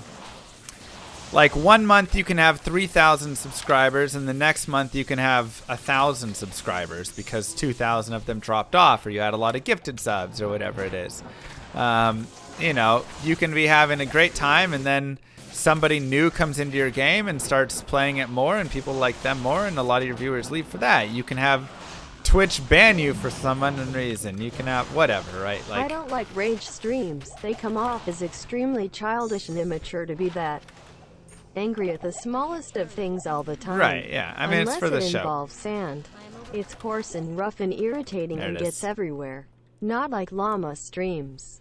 Here everything is soft and smooth and calm. Yeah. Exactly. Soft and smooth and calm here. So, it's one of those things where, like, my coworkers and I'm a streamer, yeah. The nice thing about streaming is because there's no bottom, there's also no top for it, right? 1 month I can make $3 grand, the next month I can make 10 grand, right? Like, who knows? It can just be crazy. So you can have big months, but you can have small months. A good thing is, generally stuff tends to average out. You know, all in all. And I'm just picking random numbers there. You know, generally things tend to like average out and you kind of get a feel for things over time for like, okay, I can expect to make this much this year, whatever it is. But like, you're going to still have, hey T-Slim, you're going to still have to pay more because as a streamer, you're self-employed. And so you have to pay more money, right? Because you owe taxes for employer and employee side. You don't get any benefits, so you have no health care, you have no 401k, you have no IRA, any of this stuff. I mean, obviously you can do a solo 401k and stuff, but like, you're getting no benefit, you get no pension, you get no, you know, anything. HSA help, whatever. So all that stuff is coming from your side. And so you always have to consider like the substantial, yeah, no matching contributions or anything. So you have to always consider the substantial like extra that you would need to make streaming to make up for lack of all benefits from a job. And then, I don't know, I still kind of do enjoy my job. Like, I don't hate my job. I don't love my job. It's not my favorite thing I've ever done in my life. If they didn't pay me, I probably wouldn't do it, right? But I enjoy it enough. I enjoy the people that I get to work with. I think I get to do cool work. I'm on like a cool team. I do data analytics. So I get to like build cool things and stuff. And so it's, you know, all in all, it's not bad. And I get the benefits and stuff and the healthcare, and that's really helpful. Time to start a stream reunion? I mean, that would probably be really helpful to have, honestly. So, you know, I like that. And I kind of like that it has me stay a little bit responsible. You know, I have to get up. I have to go to work. I have to report to a boss. I still have to do that stuff. And so it keeps me from being, like, as lazy as I naturally would be. Trenches. But you know, so the bigger thing is not where would my stream need to be. It's where my personal finances need to be, I think. And I think that would be the yeah, plus it's a way to like interact with people. That's very true. But I do work from home, so, you know, somewhat get that. And so that's more of where it is. It's like, ooh, unearthed wand. Where do I feel like I need to financially be having money in savings, having money in a 401k and an IRA and whatever, right? Ow, that damage. That was a really bad explosion. And that's more that determination for me. Because personally, like, I'm more risk averse, just in general. So for a lot of people, they go, I've got 30 viewers and I'm making, you know, 15 grand a year. Good enough. I'm going to go full-time stream. Like, I have seen many, many streamers do that with very low viewer counts because they're like, you know what? I'm making minimum wage working at Starbucks or wherever it is right now. And I'll do anything to just get out of this. I hate it so much that I'll do anything to get out of it. Cool. Streaming is making just enough to survive. I'm doing it. I'm done. I'm going to go full time. And you see it happen, and sometimes it works out. And a lot of times it doesn't because, in my opinion, at the especially that like viewer count stuff, it puts a lot of pressure on like your viewers, right? And I never want any of my viewers to feel pressure. That's a big thing for me. I never want anybody in here to think, if I don't donate to Llama, he's not going to be able to eat today. I never want to have a donate so Mr. Llama can go grab Chipotle and eat tonight. Otherwise, he's going to go to bed hungry fund. And I've seen those. But, like I say, for other people, it's like, you know, it goes along more of that like starving artist sort of vibe. Where it's like, this is my dream, and I will do anything to have this dream. And if I have to starve along the way, that's totally fine, right? And they're willing to do that. And, you know, it works or it doesn't work, whatever it is. Don't say that, complexity. At least you have a dream. Yeah, it's great. It's great that they have a dream, and I can definitely admire someone working towards a dream. But, like, I recognize that for myself, I have more of a safety, you know, a personal safety net. Don't. I swear to God, if you say for pizza or something. Complexity! With the 6 gifted subs. Buys some Cheerios. And Countdown with the 100 biddies. Thank you both so much. Llama won't starve tonight. Jesus Christ. Wow, not dodged. Look at that. Congrats. Fresh meat. And thank you, Instagib, for 10 months. Mwah. So, obviously, I'm very grateful for anybody who does contribute to the stream. And that, you know, it does mean a ton to me. And it's not like I just take it for granted anyway. So I don't want anybody to think I'm saying that. No, Luke. No. But, yeah, I never want anybody to feel pressured, right? Like it's a requirement. For just 69 cents a day, you too can adopt a llama. And from the, yeah, so for me it goes to the larger standpoint, like I was saying before. So I look at my personal finances and I go, okay, do I have enough saved up where I feel like I could, you know, stop working for a Now bit, it right? makes sense why you had sub-only December Kappa. I didn't have sub only to. I swear.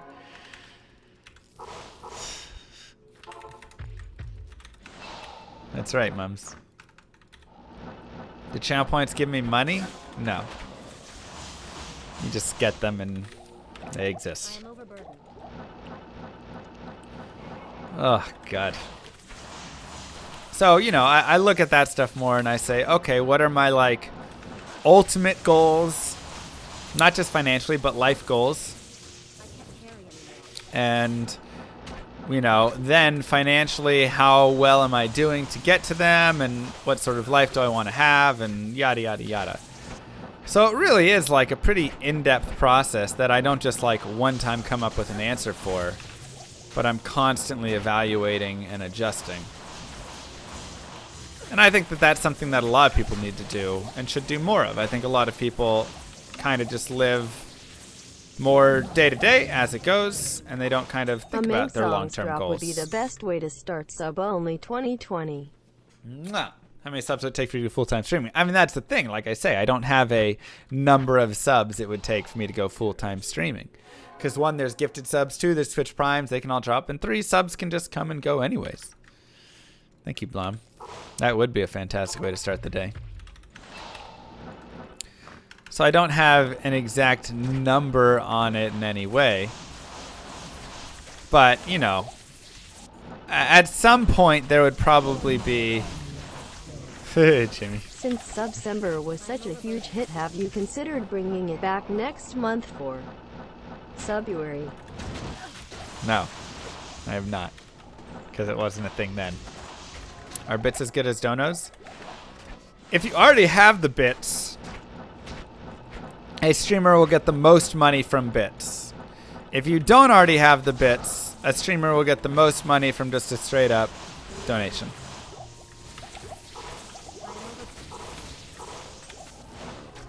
So that is, if you're considering that exact impact, that is how it goes.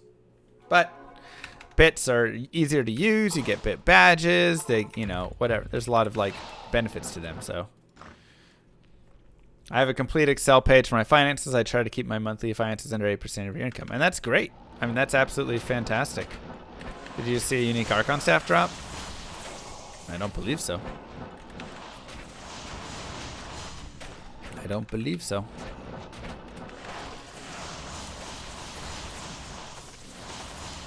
What up, Miss Kylie? How's it going? How you doing today? Who is Kylie's favorite character? Ask her. Who's your favorite Star Wars character besides Baby Yoda? We're just talking movies. I am overburdened.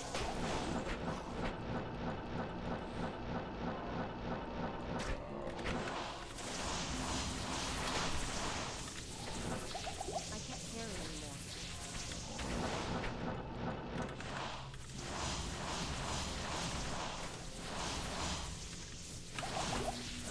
Not enough mods. I say they get to drop 5,000. I want to give someone. I would not give someone else 500 at the same time. Or give the person $1,000 said streamer. Yeah, I mean that's, you know.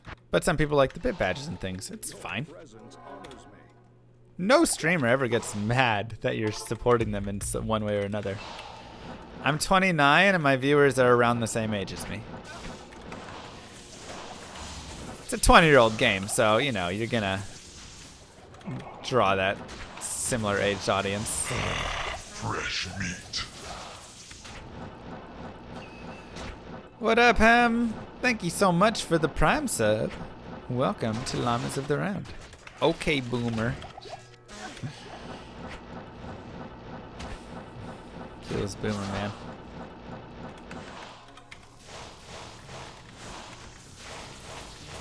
He's right, but what the heck? I can't carry anymore. Yeah. Yeah, it really is a 20-year-old game.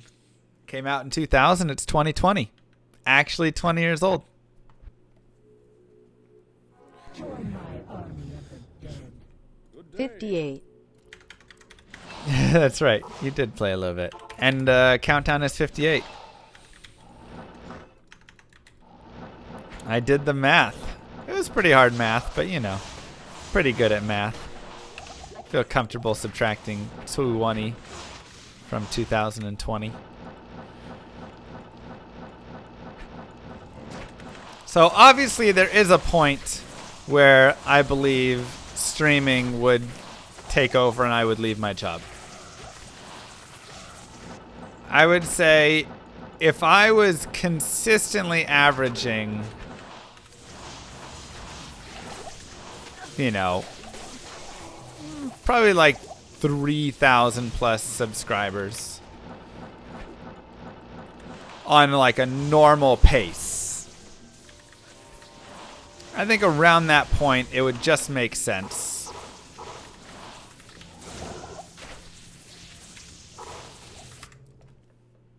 People from work might listen. They know that. I'm open about all of my stuff. This is the beauty of it. I don't care what other people think. You get half the sub cost, right? I'm not allowed to technically disclose. I don't think any streamer is technically allowed to disclose how much they get from a sub.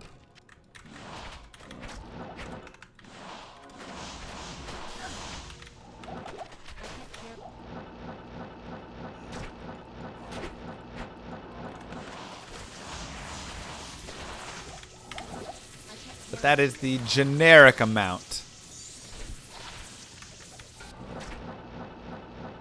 that does exist for a partner.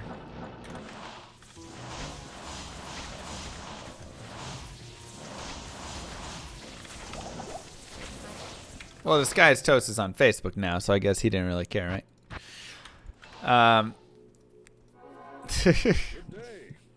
Weird. Yeah, then there's also your own taxes and all that stuff and whatever.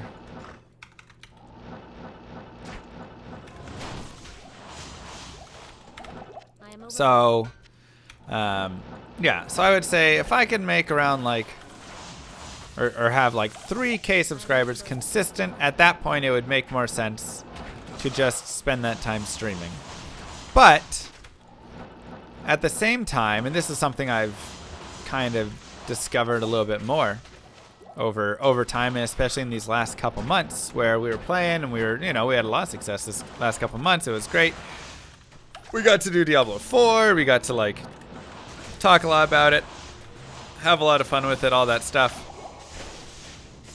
And then we got to go do some PoE, and it's been fun. We've had a lot of fun. And with all of that,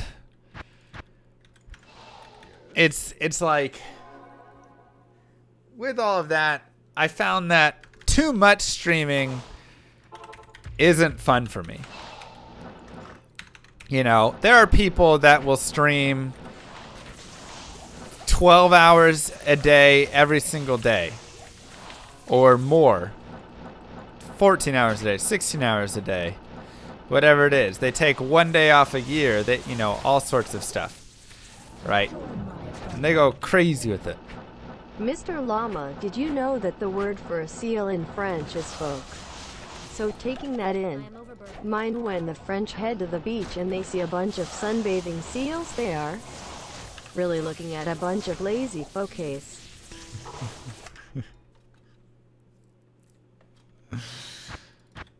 Oh, God. I'm talking about many streamers.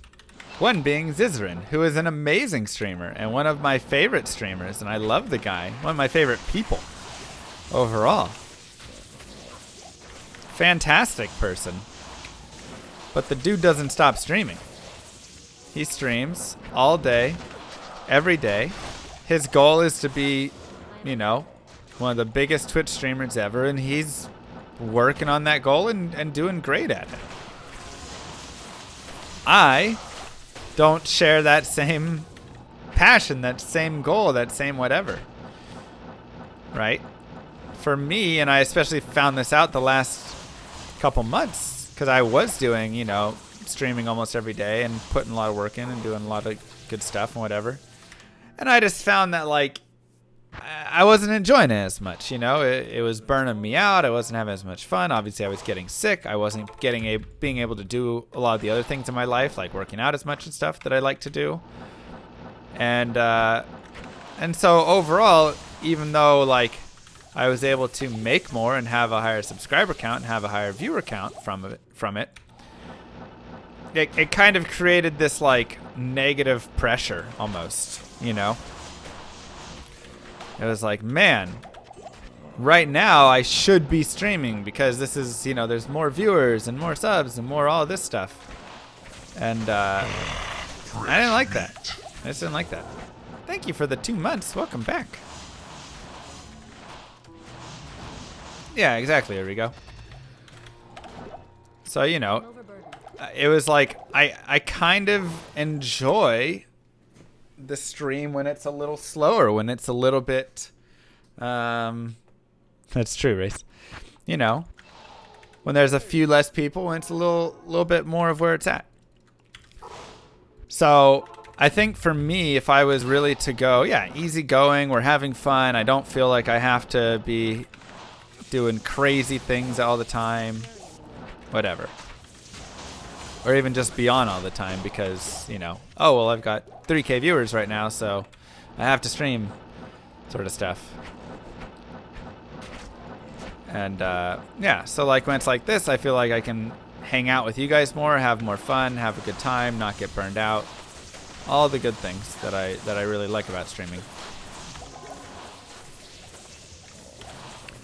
I moved 5-6 months ago, something like that. 7 months? Maybe 7 months. I didn't have a Cheerios sponsorship. Yeah.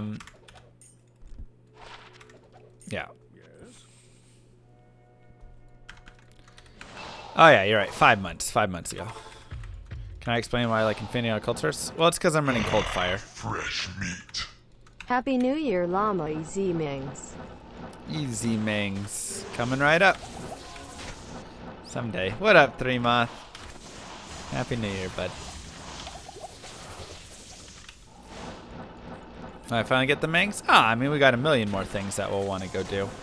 Probably do more like silly builds and things like that. With your newfound front page fame, don't you think it is time to change your green screen background? Never. Also, it's not a green screen.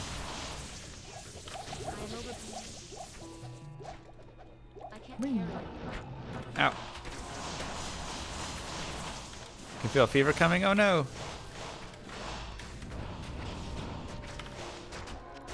Feel better. So that would be the thing. If I can continue at like my comfortable streaming pace, right? So let's say streaming 30 to 35 hours a week and 5 days a week and whatever. And then we can grow from there and get up to, you know, 2,500 subs, 3K subs, whatever, and kind of sit around that. That would be probably the like comfortable time for me to go, okay, well, now I don't feel like I'm gonna have to jump into some crazy streaming hours and become a streamer I don't want to be just to hit the like numbers that I would feel comfortable at. Yeah, I still work part-time.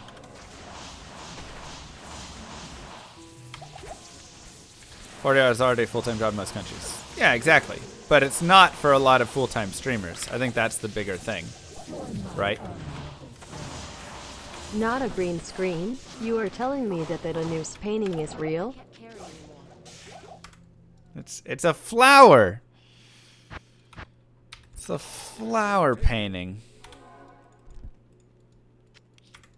Do I typically put in the calendar which game I'll play? Well, it's usually Diablo 2, so we haven't had to do that. I suppose now, at least for this month, we might do that a little bit more.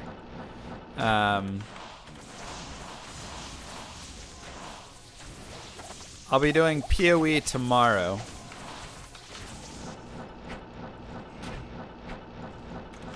Yeah.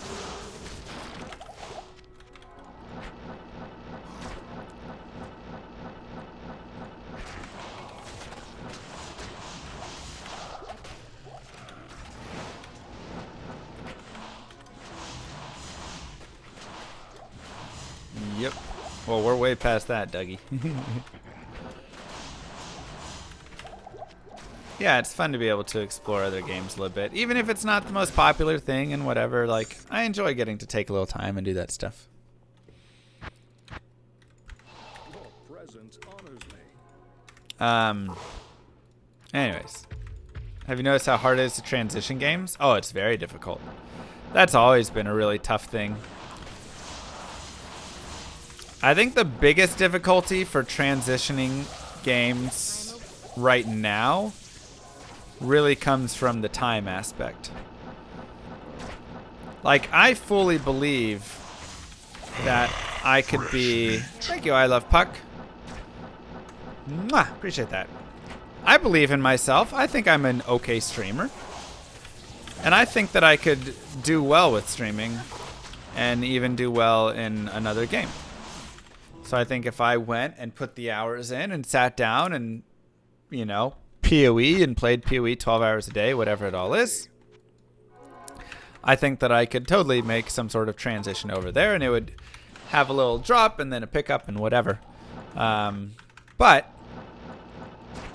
I think it's very important to, once again, recognize, and this was the biggest thing that I really found when I did go and play PoE this last month and stuff a lot, was that it's too much for me. Like, the amount of people who are willing to sit down and play Path of Exile at least 16 hours a day is just too many. And so it doesn't even make sense for me to really exist in that space, besides for some fun and, you know, us having a good time. Like, overall, as a full-time streamer, essentially, style, I don't think it would even make sense, because I can't compete, essentially. If there's 10 people who are willing to stream over 12 hours a day of the game, and I'm looking at streaming 5 days a week and having some streams be like 3-4 hours and some be like 6-7 hours, and rarely have giant streams, it just doesn't make sense. After Grail, I'll party. So there's a lot of great streamers in it, and there's a lot of great streamers who, I don't want to say love streaming more than I do, but who love, you know, just streaming long hours more than I do. And so that's a problem, and that's honestly a problem I worry will happen with Diablo 4 as well. You know, that's something that, fortunately for me, doesn't exist within Diablo 2, right? There's not 20 streamers that are streaming 12 hours a day of Diablo 2. I think if there were, I would have a lot less success as a streamer, because I think people would eventually work their way over to those streams and go, well, they're just never getting offline, so this is great. I'm just going to hang out here. Every day they're doing a 12-hour stream of some crazy stuff. That's fun to watch. I get it. And so I think that's my biggest concern for Diablo 4. It's that, you know, I definitely think a lot of people that watch me will come back and watch me play it some more and all of that stuff. But at the same time, everybody's going to be playing Diablo 4. There's going to be 200,000 viewers in the Diablo 4 category. You're going to have, you know, Ziz playing it. You're going to have Dan playing it. You're going to have Quinn playing it. Like, every single person who streams will be playing Diablo 4. Asmongold will probably be streaming it, right? Sure, everybody will go. And at that point, yeah, and they'll be doing 3 MVS a week. They'll all be doing 24-hour streams back to back to back to back. Hey Llama, normally your MVS YouTube VOD has 4 parts. Right. I noticed that you're missing your part 4 VOD from your Barb MVS. And didn't quite make Just it. thought you should know. Thanks. Happy to help. Thanks, Evo.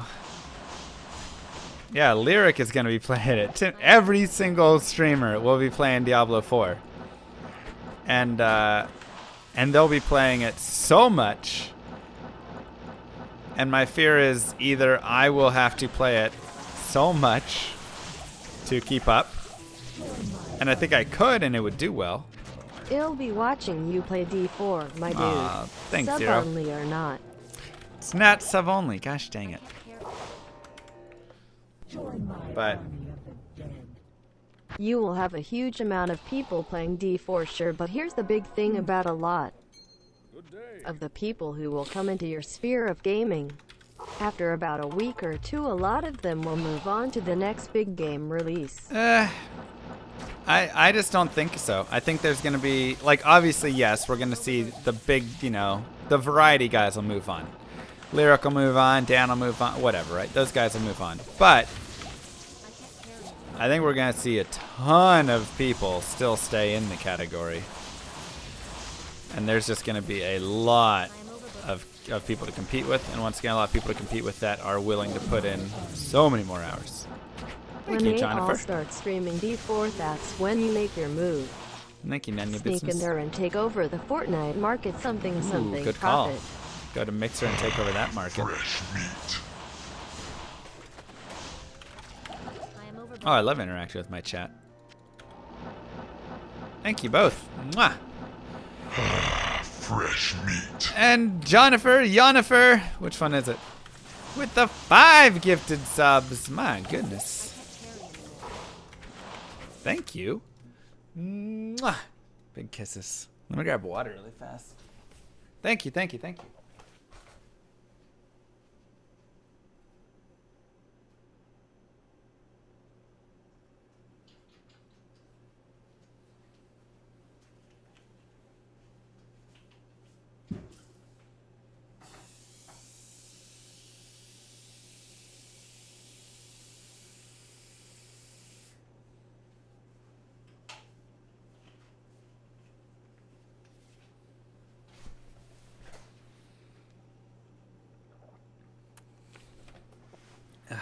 Jonifer. Got it. Tap water. John Connor. Presence honors me. Call you John. So, you know, that definitely... It all opens up just a lot of different things that can happen and a lot of different mindsets and whatever. You can always come back to D2 when either D4 is a dud or us 30-somethings who love D2 for nostalgic reasons reject D4 and demand more D2. Ha ha ha. It's true. That is true. And I love D2. I think D2 is like the perfect community, the perfect size, the perfect game. I am overburdened. It's great. It's just, I have so much fun here. Ha ha ha ha ha.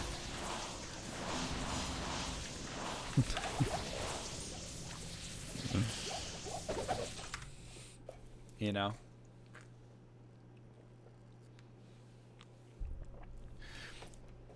Doesn't this represent a unique opportunity for you? Someone that can have a stream with both D2 and D4? Potentially, but once again,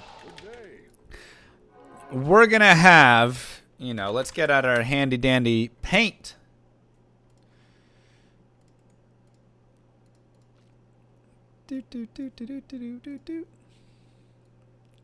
We're going to have this, you know. We'll say viewers.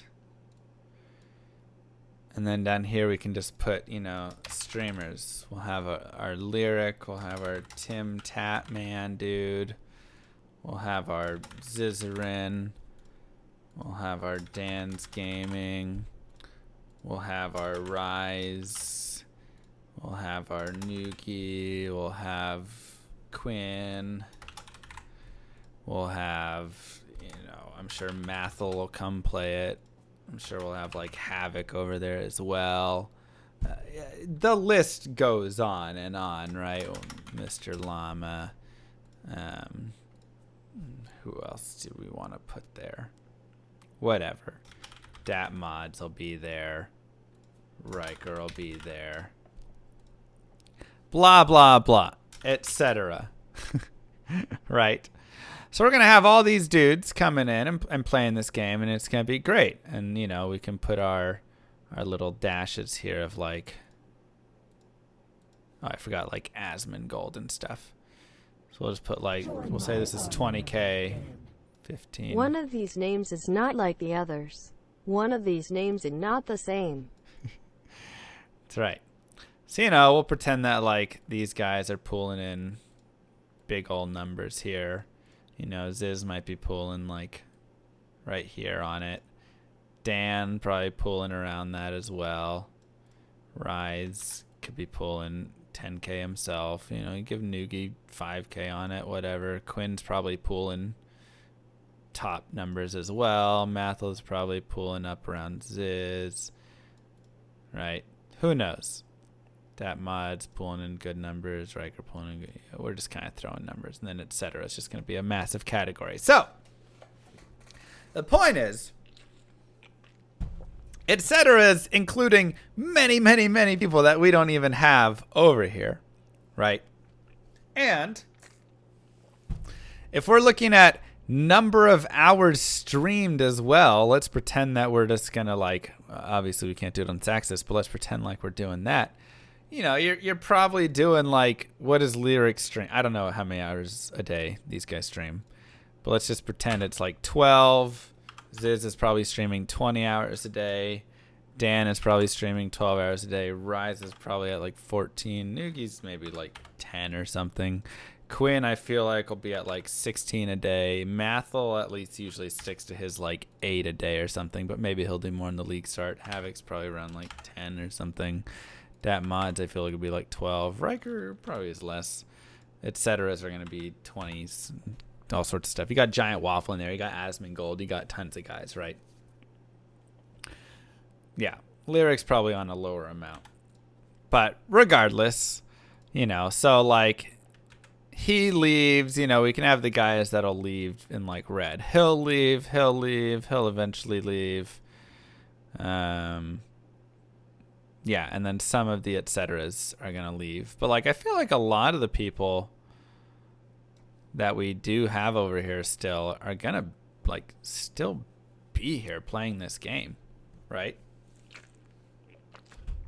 Have not heard of this etc. guy.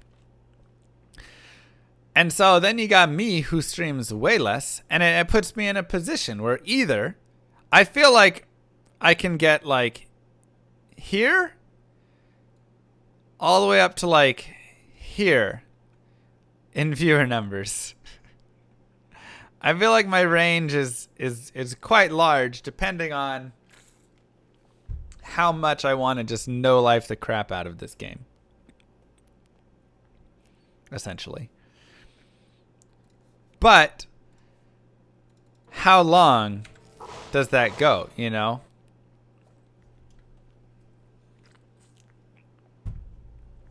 Right, I'm talking like first week, Callan, and then it'll go down. We're talking D4, yeah. That's like D4 thoughts.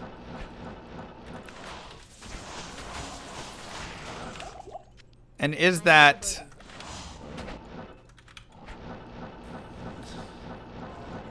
like a expectation that I want to put on myself? I mean, I'd be totally down to go crazy on the game for, you know, a week or 2 weeks or something. But then after that, I'm going to want to go back to my normal streaming hours. You know? That's true, Sonny.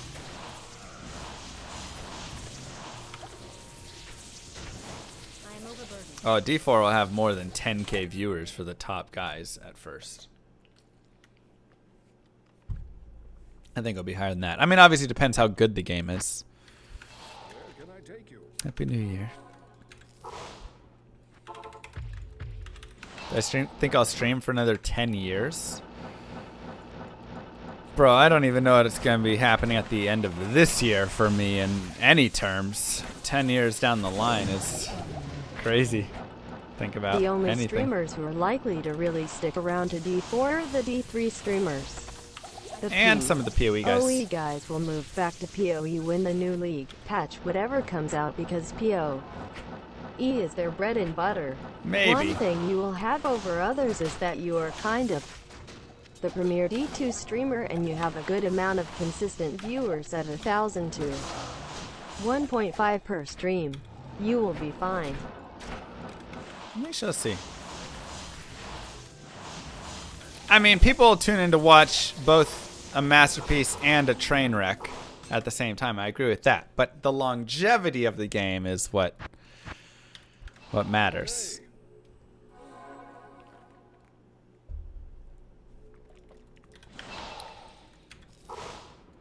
I don't have a 2030 vision. My following. I love, like, my followers. Straight up. 1,000%. I think I have one of the best communities ever. And that's kind of the nice thing. I am over. Like, I think we got a great thing going for us. So maybe if we can find this over in D4. Maybe D4 comes out and it's a fun game and we go over there and we have 500, 1,000 people watching. What I would be totally happy with it. I don't need to have the world there. My bigger concern would just be that there's so many streamers to watch over there. People would go, oh, well, Llama's kind of my second choice or something.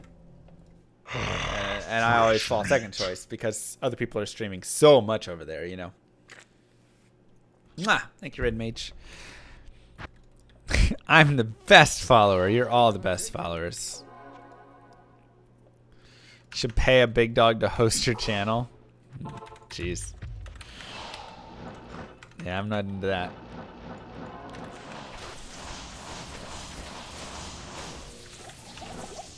I can't carry it.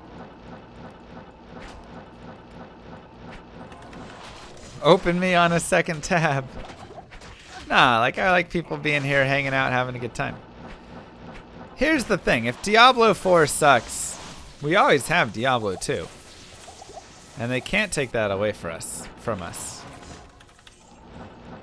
So I'm like, at the very least, you know, I feel very blessed and satisfied that we always have that. It's not like we're playing a game and then they can go and change it or shut the servers down and then we're screwed and then that's it, you know. I mean, they physically cannot take this game away from me. It is on my computer, locally installed.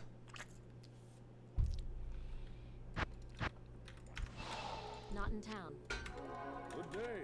They cannot take it away. While and listen. Single player mode always exists, and that's what we play, so works out nicely.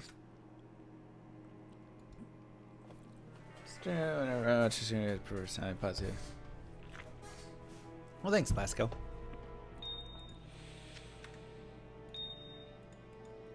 You can always start a Barb Holy Grail if you. I mean, it's true.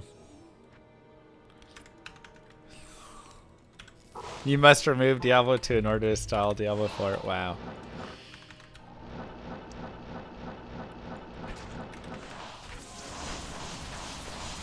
Don't even give them that idea. I can't carry anymore. Fresh meat. Happy New Year. Happy New Year. Thank you, Kerper. I am overburdened. Yeah, Barb Holy Grail is actually the best Holy Grail character. No lie.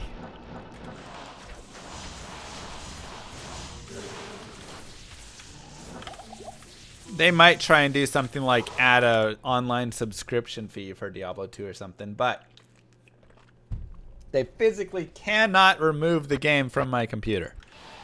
Your presence honors me. Single player is mine.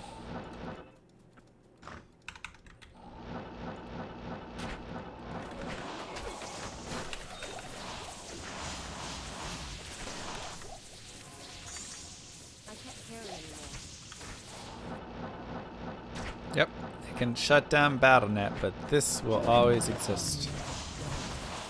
Shush, don't tempt Blizzard. They might be working out a way to send out a virus to detect what Wow. systems have D2 installed and then corrupt that file so it is impossible to ever play. D2 again. I wouldn't put it past them. No, I would not. Evil, greedy money grubbers they are.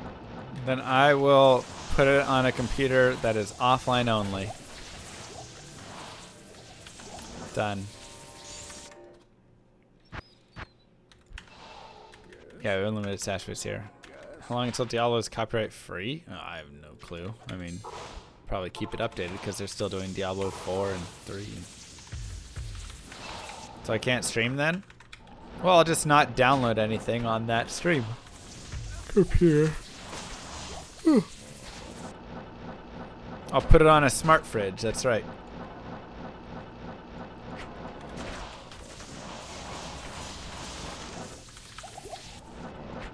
Film with a camera, yeah. I'll screen capture by just holding a camera up to the screen and you guys can watch from there.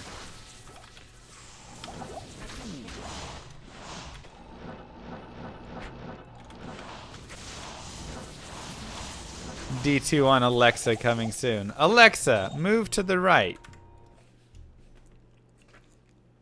Moving to the right. Good day.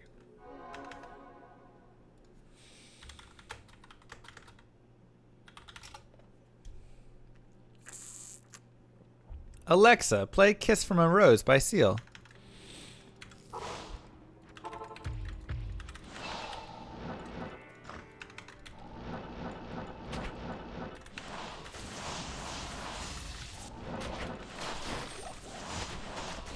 I am overburdened. Alexa, find Meng Song. Meng Song cannot be found.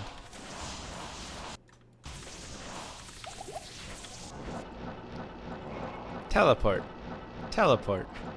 Teleport. Teleport. I am overburdened.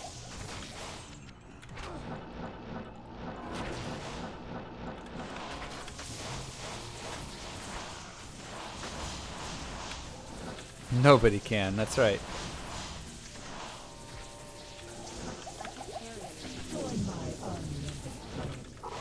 Error 404. Mang Song's lesson not found. So true. So true. So sadly true. I am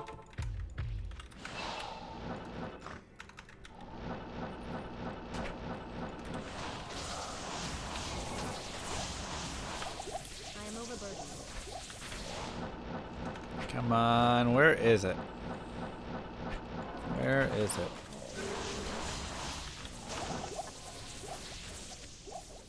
Alexa, farm Pindle for 5 hours. It's the new form of botting.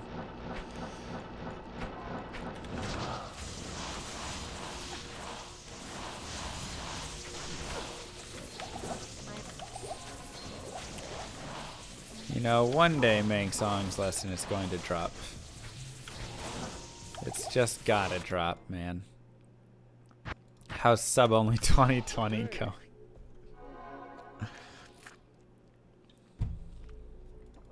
Yeah, 3Moth finished it this past month.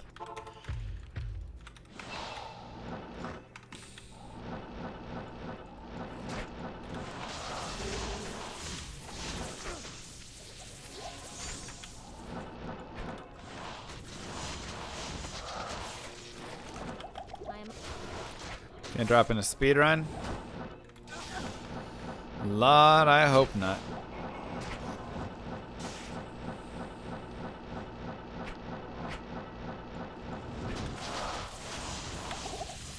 I sure hope not, man.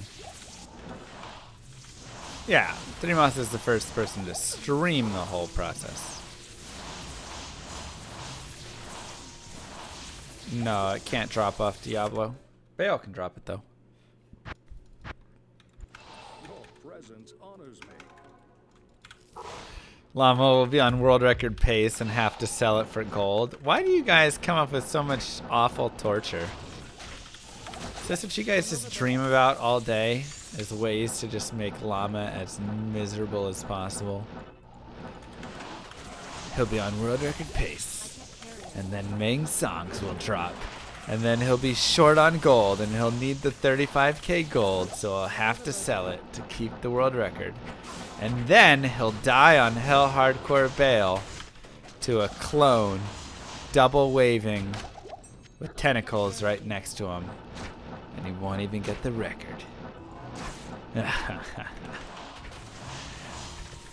then his PC will blow up. And Kylie will call him and tell him that she's done with him. She's found a younger man. And then Llama will have to stream. He'll go into a deep depression where all he does is stream 24 hours every day. And then we'll get to watch Mr. Llama. Even more. What a happy ending. I am overburdened. I see you read my fanfic. I can't. And then she'll marry Three Moth. A month later, he'll find out she left him for Three Moth because she likes winners. I am overburdened. Brutal. No, it's not the lowest, but it's one of. We all know it keeps Llama up at night. I can't carry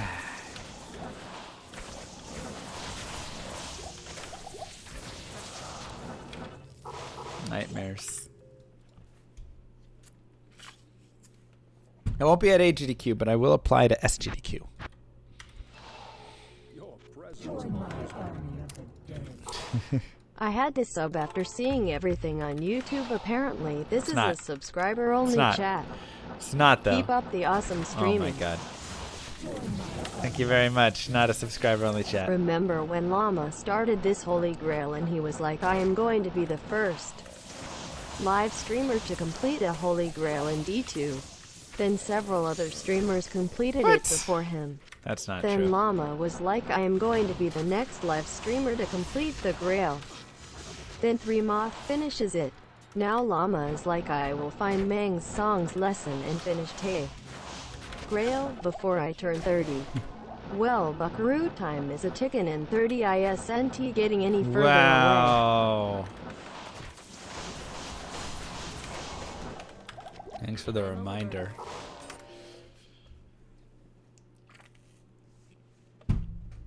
The New Moth is the only streamer to have completed it. Thank you very much. Good day. My goodness.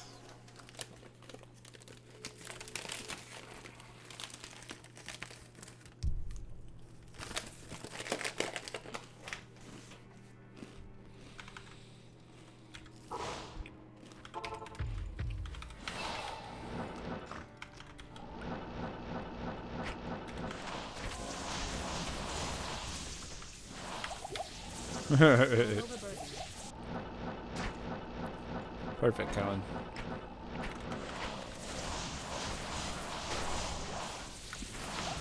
I can't carry anymore.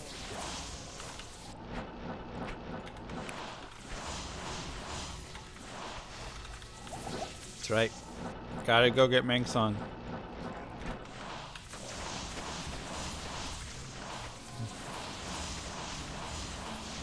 How's my year been so far? Pretty uneventful, I suppose. Went to bed, woke up. Well, last night I went to Walmart to try and get sparkling grape juice, and they didn't have sparkling grape juice. I asked like 4 people. Nobody could find it. They had wine and champagne everywhere, but no sparkling grape juice. Really disappointing. Hey, Xenos.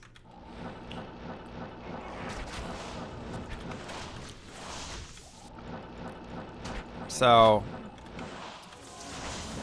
we cheersed with Activia probiotics drinks.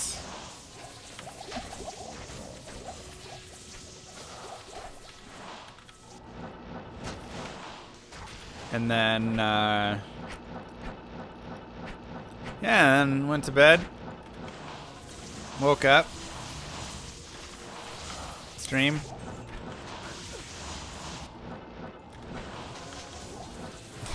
It's the most depressing. Hey, come on now. Not that depressing. I started this character 3.5 years ago. I work in IT. When to go? Nice, Lua. I think my grandma did the same thing.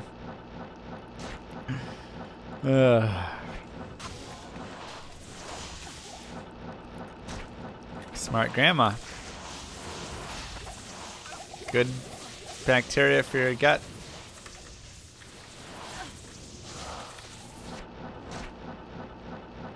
Surely they had non-alcoholic champagne. They didn't. I could not find it. We looked all over.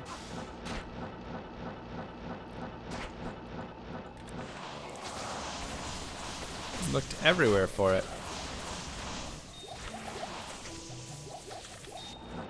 Is an Activia yogurt? Yeah. But it's in like a little drinkable form. They have like little drinkable ones. Oh, you know.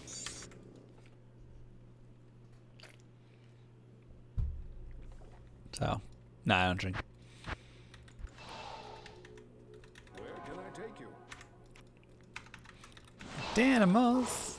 Yeah, you know, like those sorts of things. Fresh Ferguson. Give her the sub. What up? What up?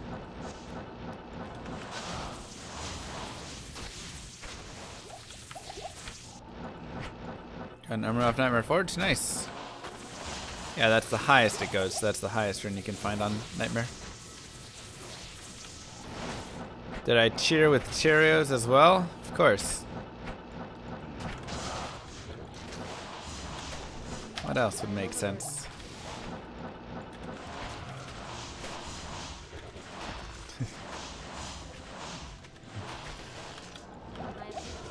What's so old it doesn't work? Yogurt? I am overburdened. I can't.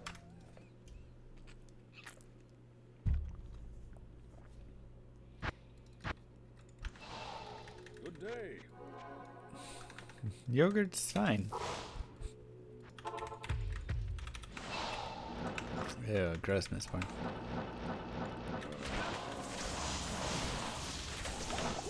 I am overburdened.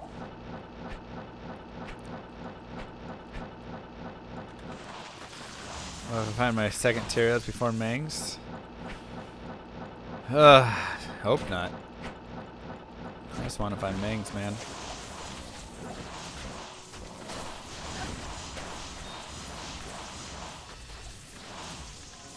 That's all. Just find me the Mangs. I can't carry you.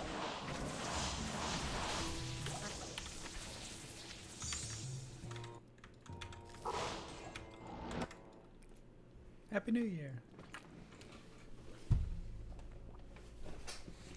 You watch the fireworks display over Stormwind and WoW Classic? Nice. Your presence. Very nice. New Guns N' Roses. What? Bruh, we are finding Mang songs lesson this year. Alright. What up, Mang? What up? Oh, wait, never mind.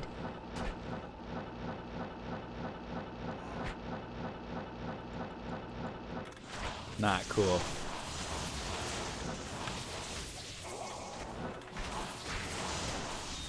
It's not cool at all.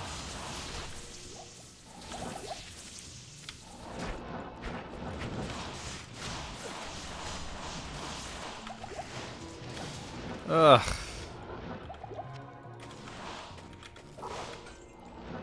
I will almost guarantee it.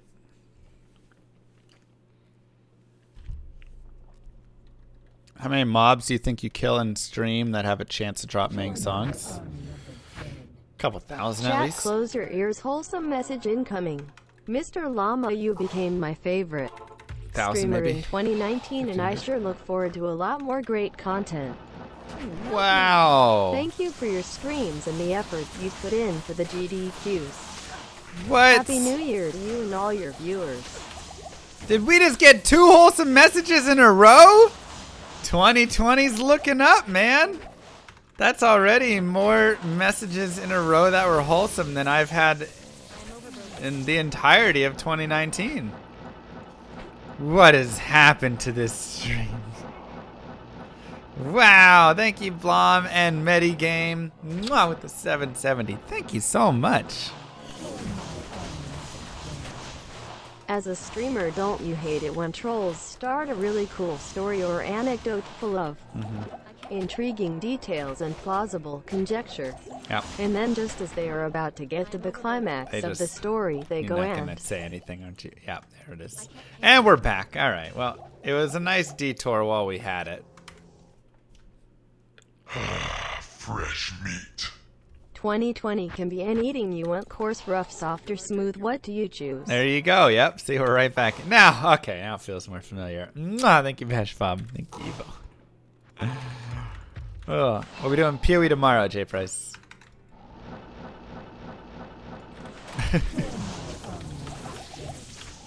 You seem like a very nice young lad, and you probably don't smell terrible. Something, something, love ya. I'll take it.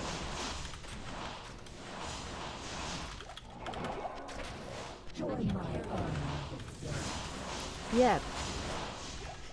Yep. Thank you, Hua and Nanya and Countdown. Sorry to interrupt. Oh, it's okay. Glasses bulge. Oh, Gucci. Impossible. Yeah, rip. Nice attributes.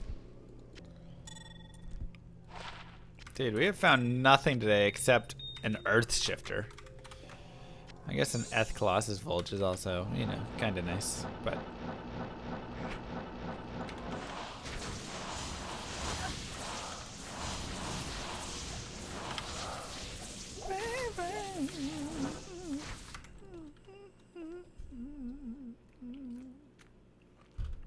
When's the first MVS?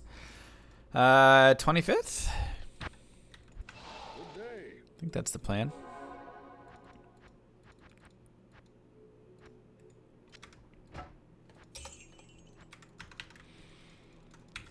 Something around there. Happy birthday. Well, it's not my birthday, but Happy New Year.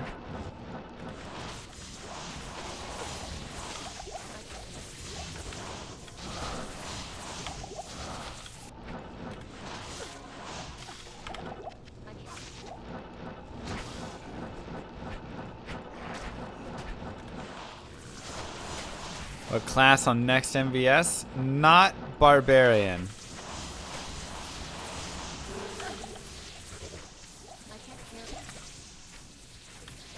I didn't even get close to winning. I got so demolished.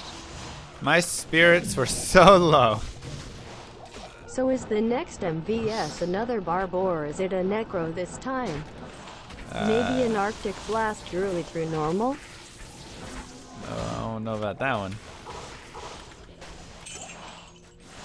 I don't know about that one.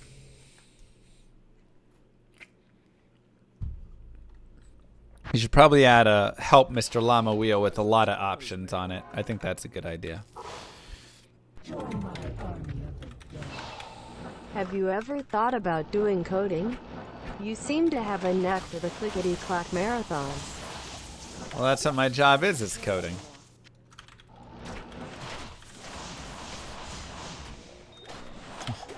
I am overburdened. So, yes.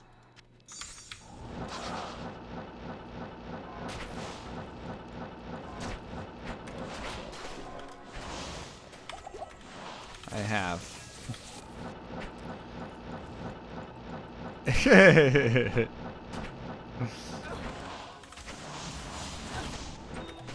I currently code in Python the most, and then I write a lot of SQL just for getting all the data out, and then give me the emerald. JavaScript and HTML, CSS, whatever for formatting it all, and then R. I think a help llama wheel would be a good idea under one condition. It has to cost like $50 to spend. The traders gotta pay. What? Kappa. Ooh, Archon plate. Oof.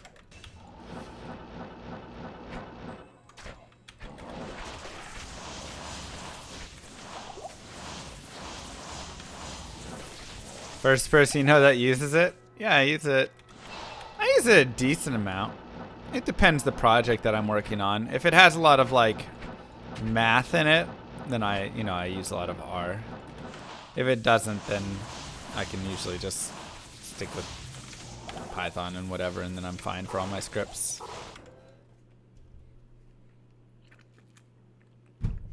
But do I use Django? No. I have, but I don't currently. But yeah, let's say that, they need to use like future predictions of capacities for whatever, they want to predict out 30 years or 20 years of data and stuff. There is a little known fact about I main use R songs. for that. If you don't manage to find it after the first 5 boss groups, then What? The chances go up of finding it? I can't carry it. Happy New Year, BYD. I am overburdened. Wow, nice sit, kid.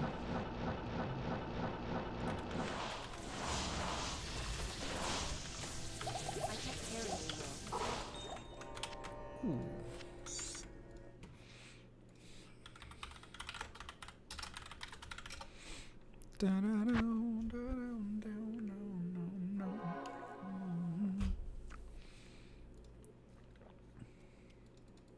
Good day. yes.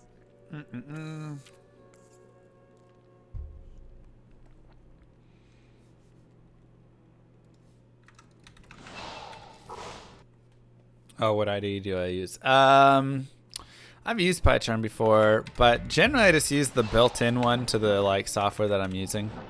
It's not great. It doesn't have, coloring and a lot of syntax, but I'm really okay with that. I grew up coding in Notepad, and so I honestly do a lot of my coding in Notepad still, if I'm going to be honest. Hey, little towels. I am overburdened.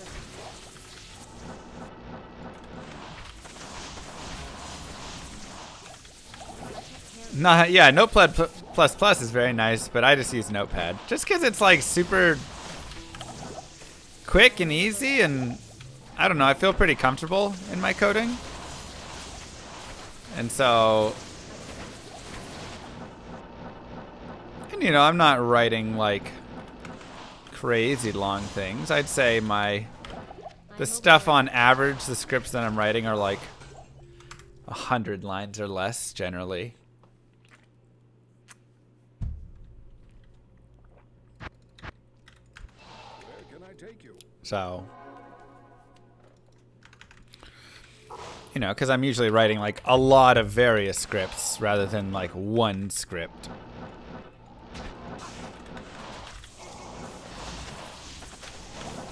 Oh yeah, no colors, no indentation, no nothing.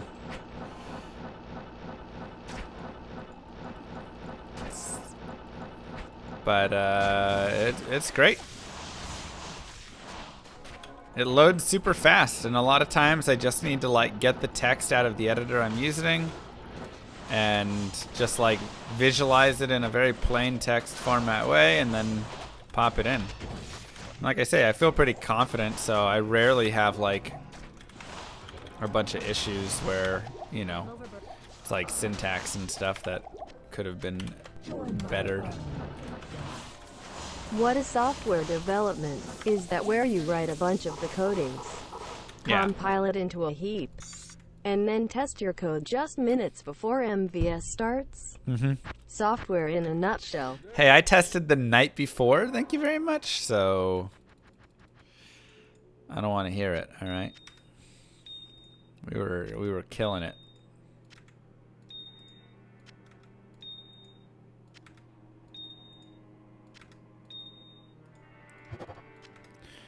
All right, let's morph some things together here.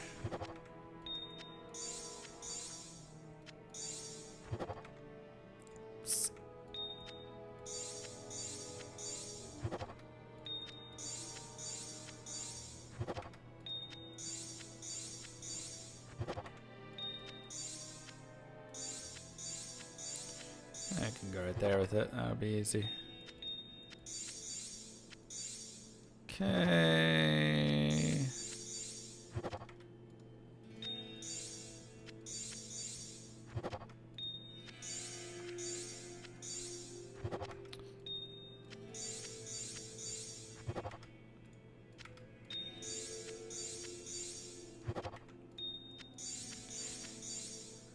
You can tell I haven't played D2 in a couple days because my clicking is a little bit off right now. Oops.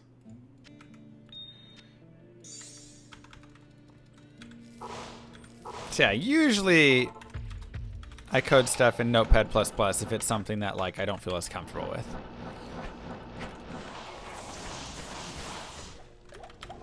But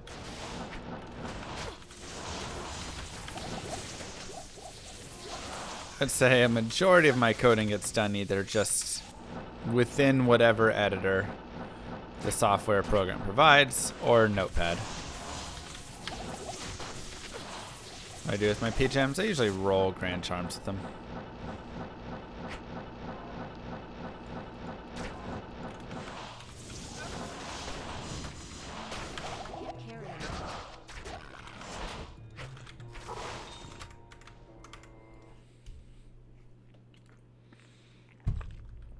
Learn a proper text editor. I've used various text editors.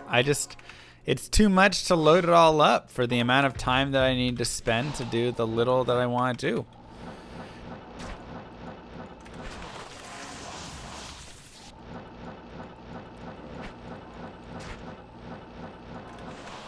Oh, I've already written a hash map and done bubble sort.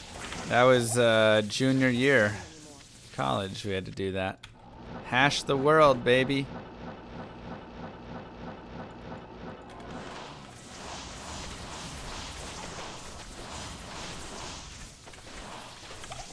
I am overburdened.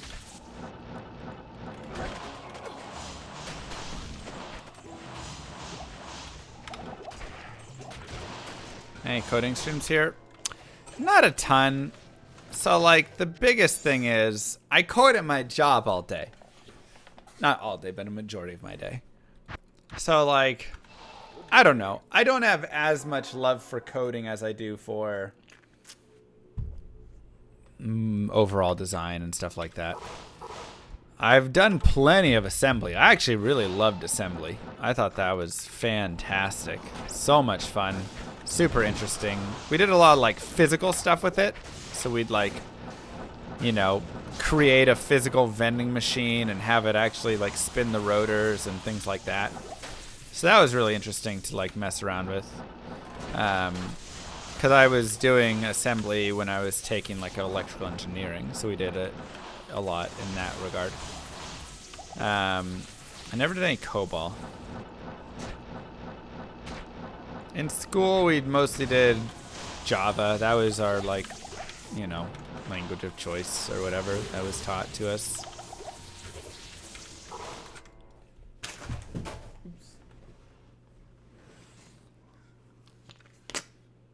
Yeah, Java the Hutt.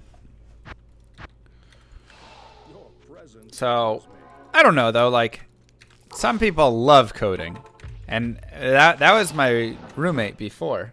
My old roommate used to love coding. He would come home and he would just code like all sorts of stuff. He coded our house, so we had like all these different things, you know, where it was like he was doing all this stuff for if the weather changes, then like change the color of the lights and stuff. And you know, whenever somebody like enters, we would get alerts on our phone if somebody came into our house, and like all sorts of stuff. He just set up a bunch of things, and it was super cool. And he would like make mobile games and just apps and whatever, just for fun.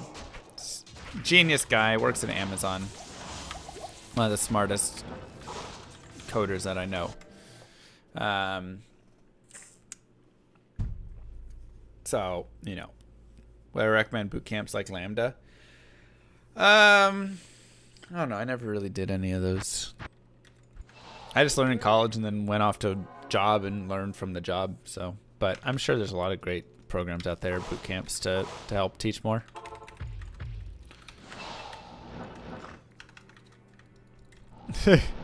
Program your fridge to play Milkshake when you open the door.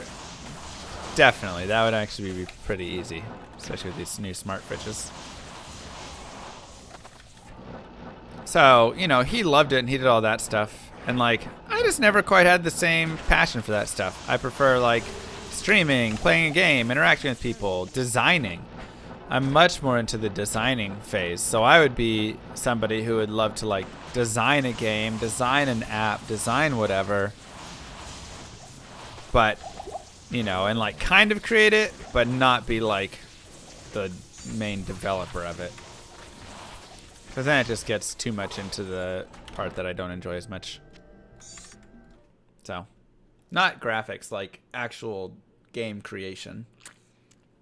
Mechanics and stuff. I much more care about that.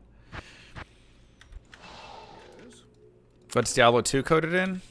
What is it, C or something?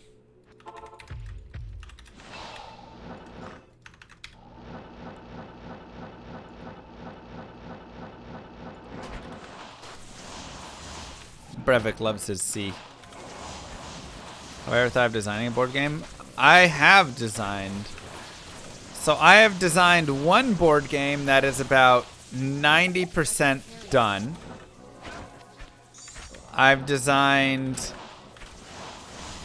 another that's about 40% done. And then I have two more really good ideas that are in, you know, like the idea phase, basically. Where I don't have any of the stuff fleshed out. No, not Llama RPG. That's my RPG I've designed. And I actually think Llama RPG would be a fun game. So what you One are day. saying is that you would like to be the guy that comes up with an idea, lays some base groundwork for it, and then Yeah. shuffle it off to Evo and say, here, do this? Yeah. Yeah, exactly. Good day. That's exactly right.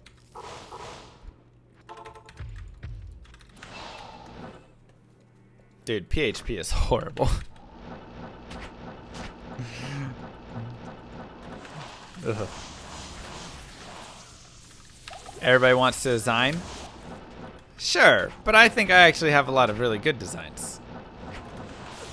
I guess everybody thinks they have good designs. But I trust my mechanics and understandings of games more than I trust others.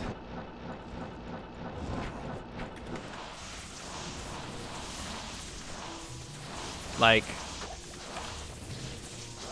there's not a lot of things in this world that I'm great at. But I do think I'm good at understanding strategy and games pretty well. So, if I sit down and somebody teaches me a new board game, a lot of times I can develop on my first play of the game a strategy to like win on like that time playing. Because I've played so many games. I own like 70 board games. I've played so many, and I just like to sit down and study and really understand a lot of that stuff. And I'm not trying to say that from a bragging standpoint, but from a I understand a lot of mechanics of games because I've played a lot of games and I sit down and study a lot of mechanics in games. And so, you know, I just spend a lot of time doing that. That's just like something I dedicate a lot of time to, is improving my understanding of that stuff. So I think that's helped me a ton when it comes to like, you know, designing other games or thinking up games, whatever stuff, reviewing games. Helps me a ton when I think about how, you know, what are good mechanics and what would make a good game.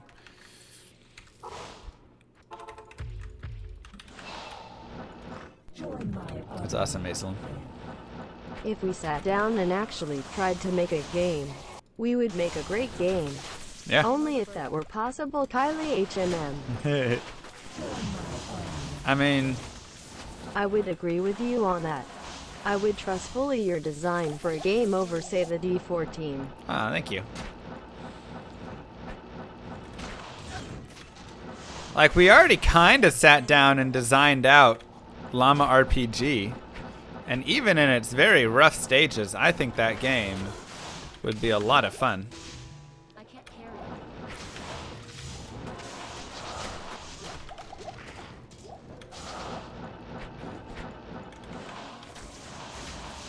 My EQMB? Wait, what? Ooh, Phase Blade. Hello.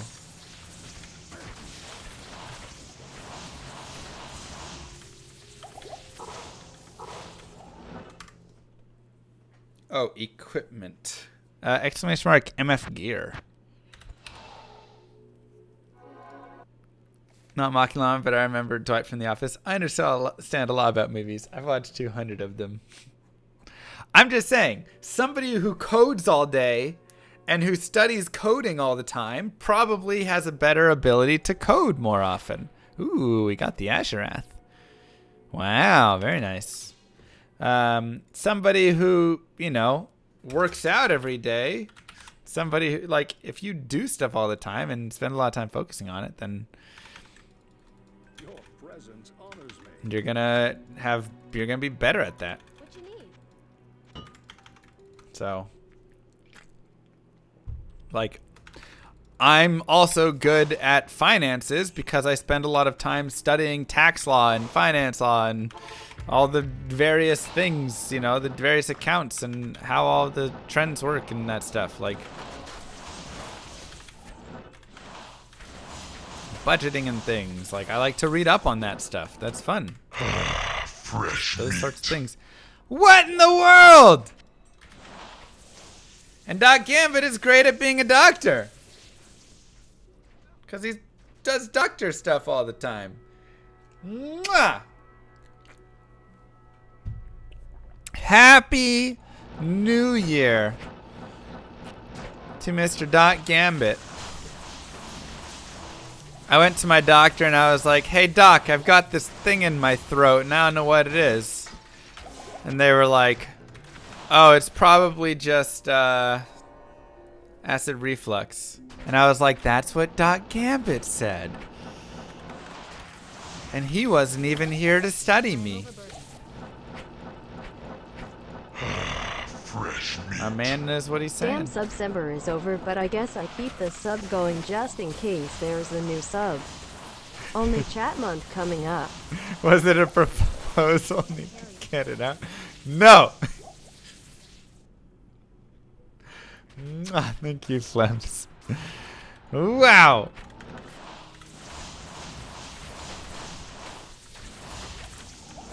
Wow. How you doing, Doc? Do you have a good New Year's? You still with the family?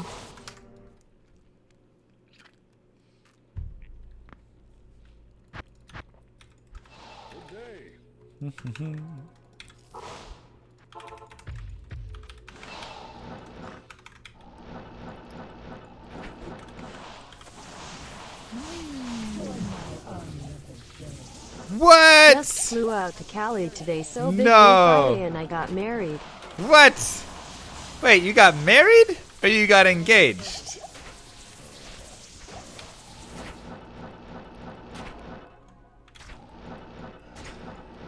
Her name is Friday.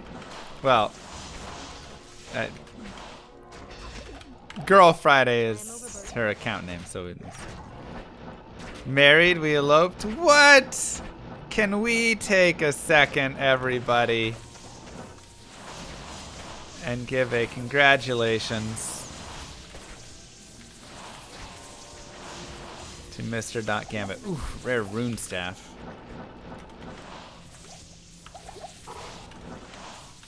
Wow. 8th time's the charm, right? Congratulations, Mr. Doc.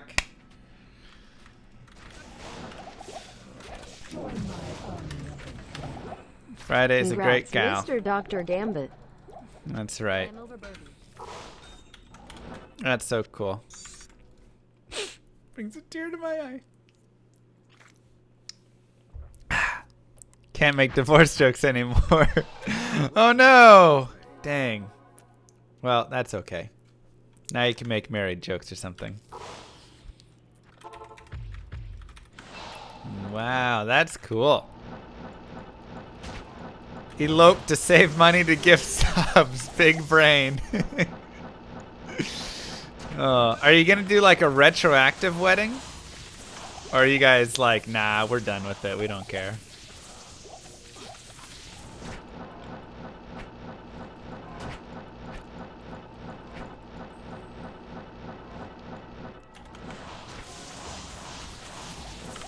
I can't carry anymore.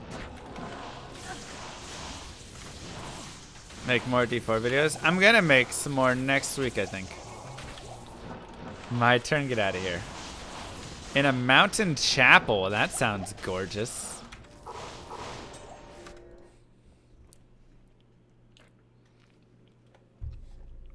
Wow. That's so cool, man. I'm so happy for you too. You know what makes it even better? Mr. Llama Matchmaker. They met by joining my guild. How sweet is that?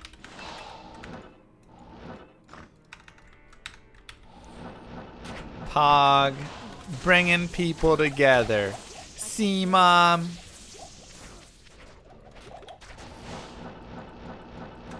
See, whoever diamonds fell out on the first day. What? Bruh, they didn't set that thing right at all.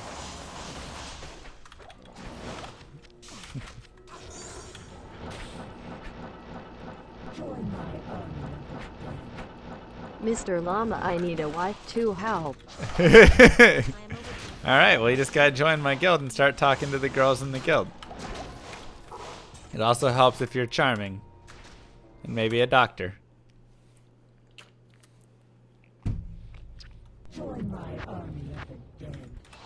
Subscriber only message. Your presence honors me. No, Crunchy, no. At least we know it wasn't one of Ms. Kylie's friends that he married. What? I'm like Will Smith from Hitch, yeah. Subscribe to Llama to get in Llama's dating service. It's a pretty good dating service, I gotta admit.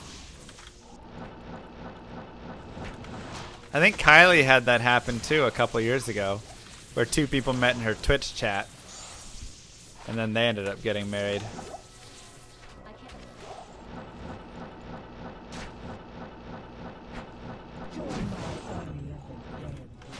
I need Diablo Radical. 4 dev updates now. I don't think there's any more dev updates, but I'll give you the llama updates.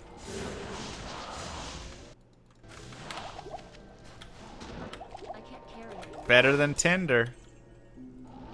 Potentially. overburdened. Potentially. Good day. Whee!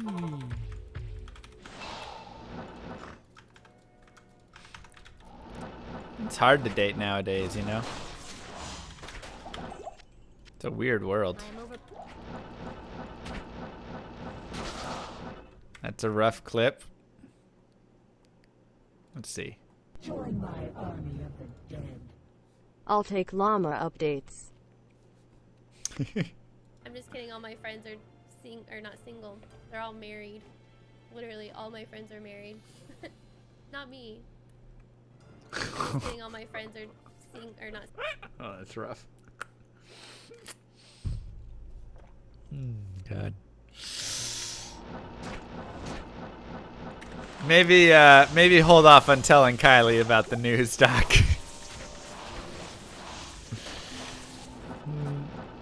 Maybe we don't share it with her.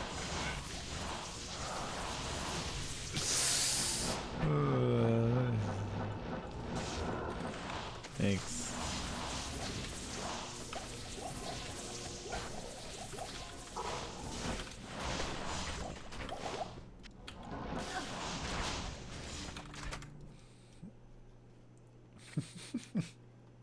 Micro. Oh, what even is marriage anyways?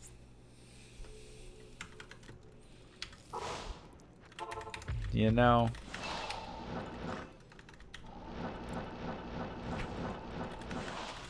What even is it? I am overburdened.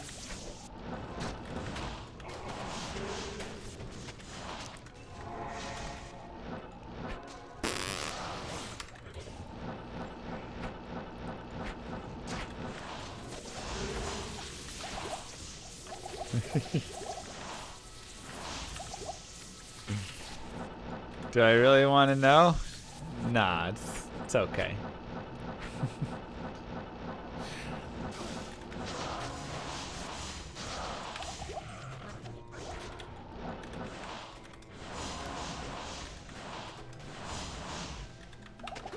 I mean, Kylie just got a job. We don't want to add more stress to her life, you know? Good day.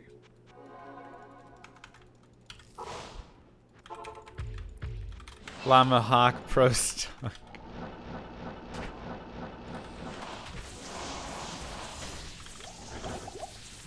can't carry anymore.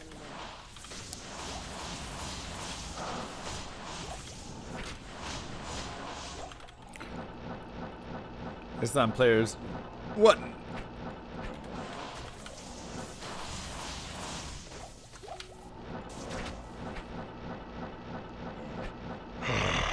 Think Epic King.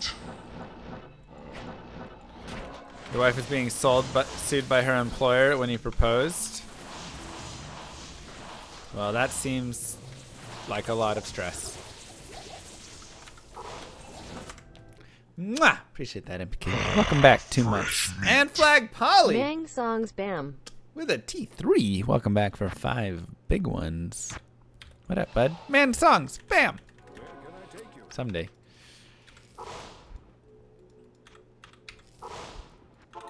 Bam.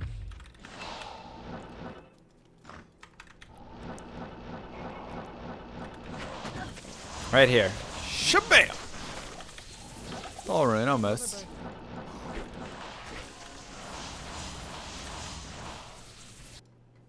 Experience bar hasn't moved today.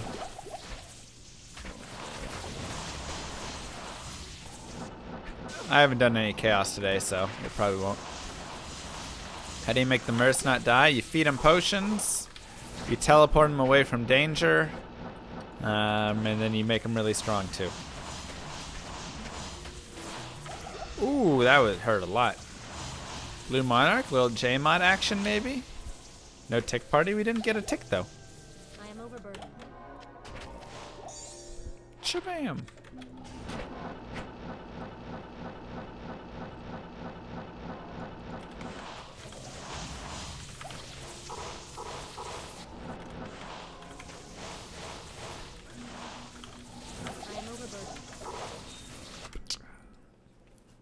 Make sure he eats his veggies, drink water, exactly. Why is Jamod so exciting? Because it's like a 1 in 14,000 chance, and it's actually a good item. That's 1 in 14,000 when you actually find a blue monarch. Not like 1 in 14,000 drop chance. 1 in 14,000 once the blue monarch drops. So it's significantly more rare than Tyrael's, yes.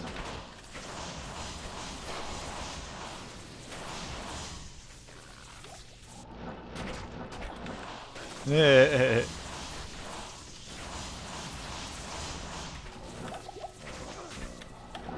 am overburdened. You can reroll for Jmod. That is true. So I could just use my perfect gems to reroll for it. That is a good point.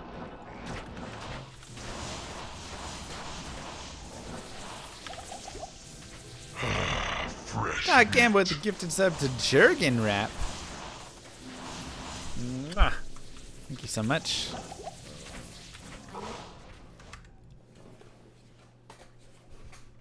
Always reroll for skillers? Yeah, it's more fun to reroll for skillers, I feel like.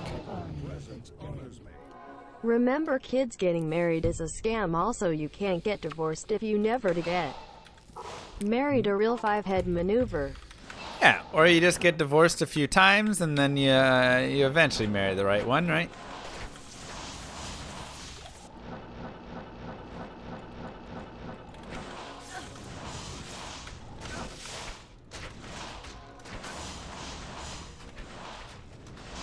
Eventually, a broken clock is right.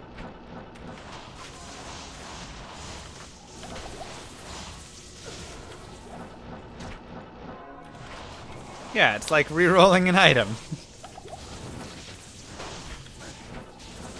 Exactly.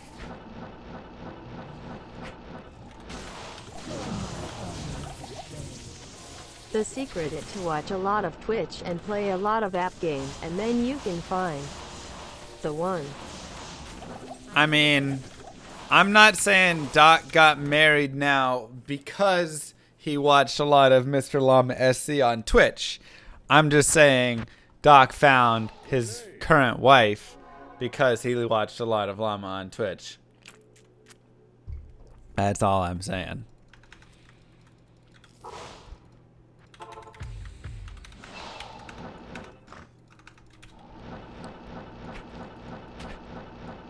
All I'm saying.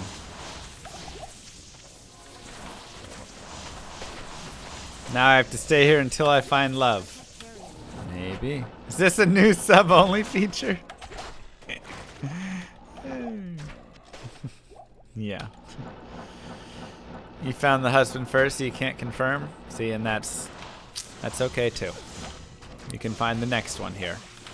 Wait, what?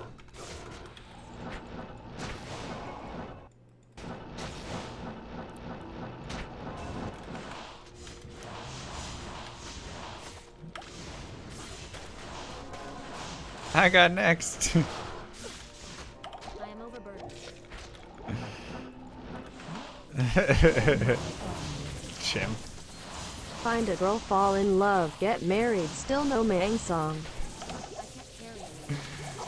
Just shows how hard it is to actually find Mang Song's lesson. It's easier to find love and get married than to find this stupid item. Your presence honors me.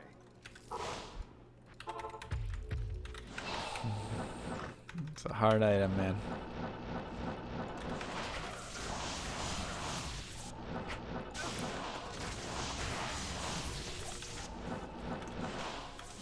A lot less RNG in marriage. Eh, maybe for you. Not for a guy who looks like me.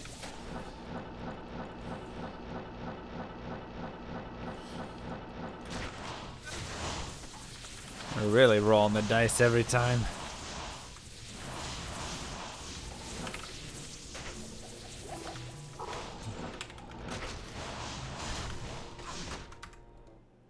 I'd say my biggest dice roll, obviously I'm dating Kylie now, but when I was dating, was the what do you do for a living? Oh, I play video games. And she's not interested.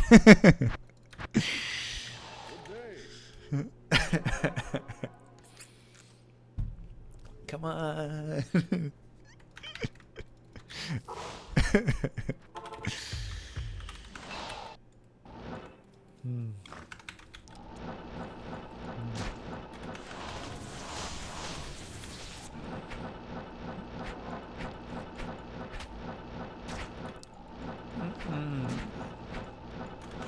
It's great.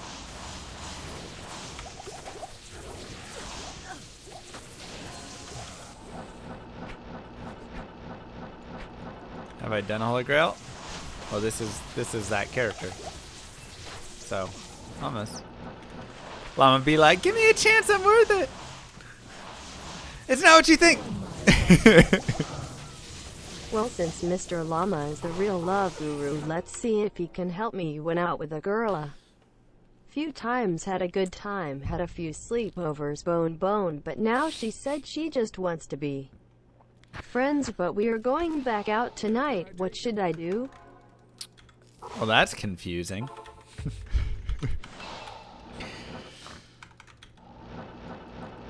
What's the, like, case of going back out tonight? Ooh, IK armor. Hello. Llama has a lot going for him. He isn't yet 40. He used to do push-ups and his colon is quite healthy as per his pictures on his wall. Oh. Come on, that's gross.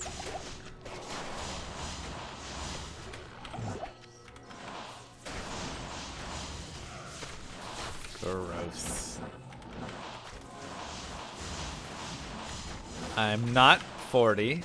I'm not even 30 yet.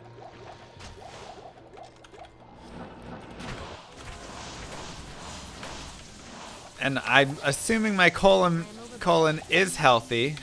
Nothing to do with the pictures. Pictures unrelated.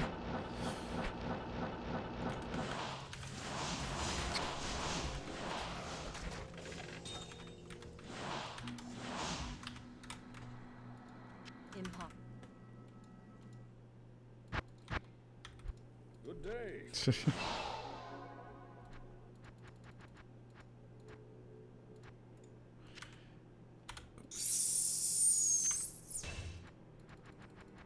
You're going to a steakhouse tonight. Sounds like she just wants some steak. I mean, everybody loves steak. Did you invite her out to said steakhouse, or how did it get set up? That's a big question.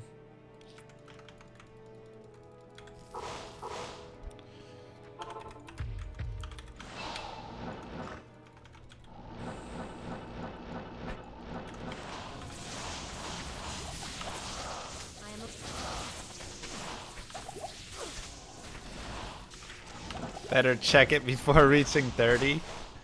When am I supposed to get my colonoscopy, Doc? What age?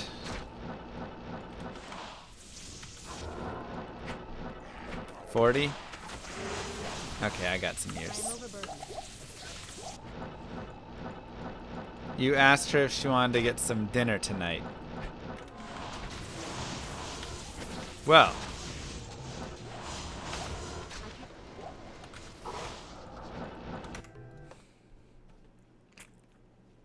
Personally, I would play it backed off a little. You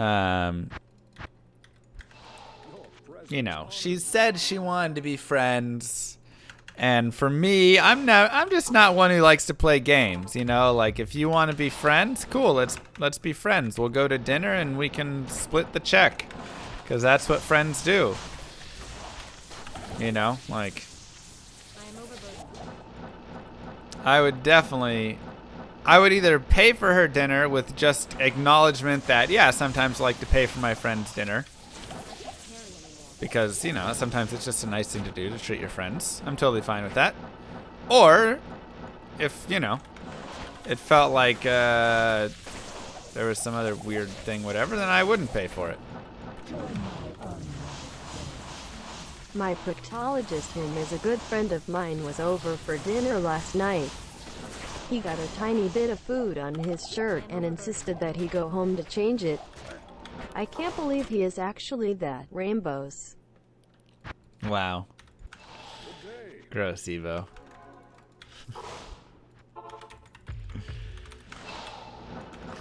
It's gross.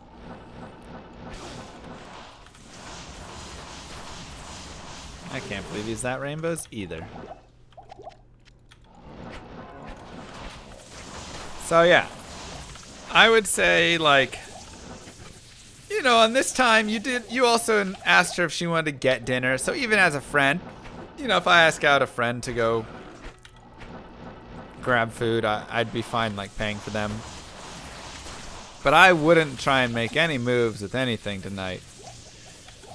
I would straight up just like go and just be like, hey, thanks for coming to dinner with me. All right, see ya. Kick her out the car, you know. We ain't doing any of that silly flirting stuff. No, So. Karen, it's pronounced and all. Ain't all.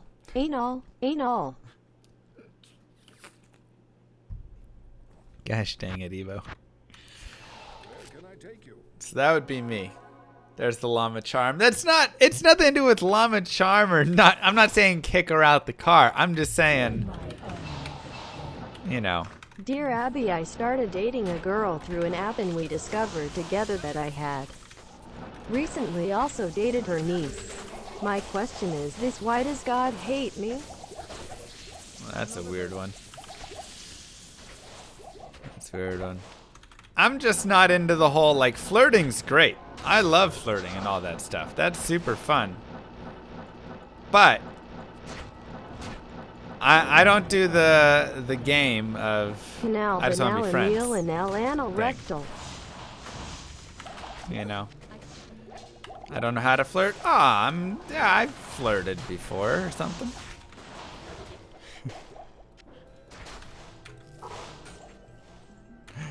Leave it alone, Evo. Or talk. So, you know, I think that's where I would just be at on it. If a girl comes to me and says, hey, I just want to be friends, I'm just going to treat her straight up like a friend, hardcore. And then if she wants to try and flirt back into it, like, you gotta chat with me again. I am overburdened. We gotta have another talk about it. Because otherwise you just get into all those weird situations that just end up sucking. Where they're like, I told you I wanted to be friends, but then they're kind of like flirting with you at dinner. And you're like, come on, man. But I'm too old for that stuff, you know.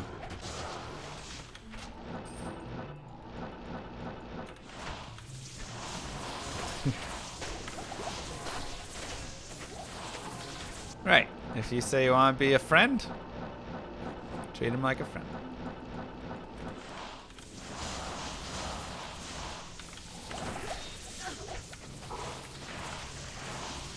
Simple as that. Because it's great to have good friends. Your presence honors me.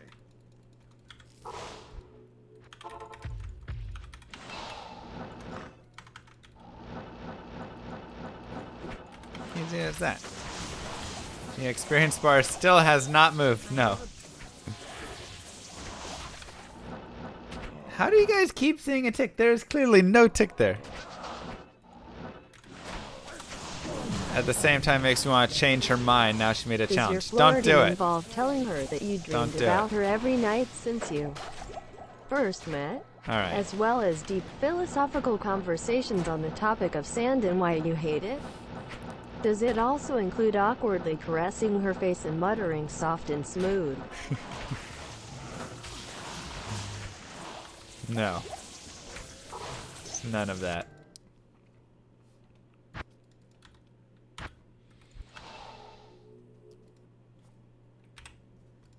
I'm just saying, don't get caught up in the I want to change your mind challenge stuff. It's a dumb game.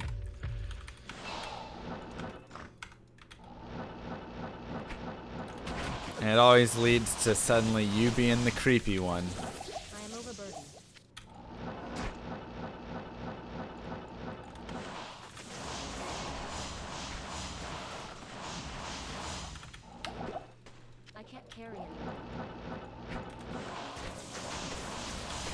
I've moved the bar up so there's no more tick to see. I sent you a hardcore friend New Year tweet.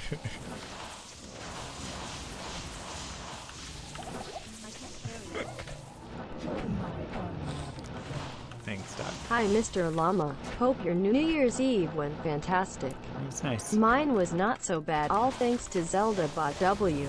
Would you recommend any fun Nice. games for Switch? Zelda so I Bot can buy me W2. some quality time this New Year? By the way, is this one of those Llama After Dark streams? What? Kylie Hug. Llama After Dark. Do you think that paralegals in Texas that specialize in restraining orders watch the stream to get a feeling of how good their year is going to be? No. Where can I take you? Dumb question.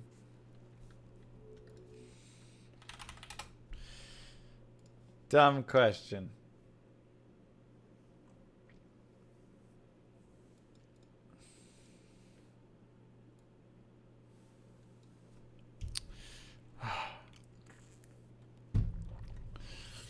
No cheesy pickup line or common use of soft, silky, and smooth. Several PM me, oh god. Mario Odyssey, yeah. And Stardew Valley. Honestly, those are like Mario Odyssey, Stardew Valley, and Breath of the Wild are probably like 3 top games on Switch in my opinion.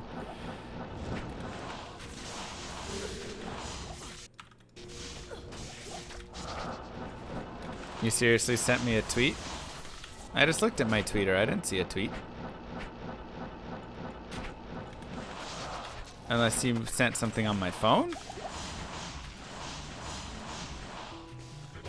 Or did you send me a personal DM?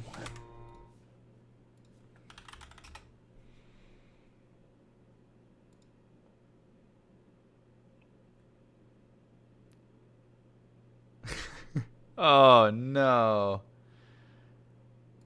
Oh, was that this year? I thought that happened last year.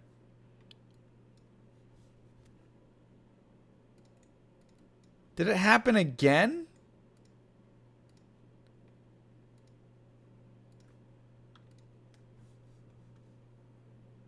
Don't be this guy, sick kid.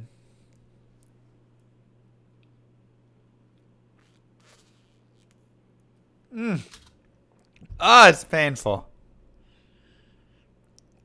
Oh, jeez, no. Oh, yikes. Oh, I've been there before. I feel for the guy. Just not on live TV, at least. Whew.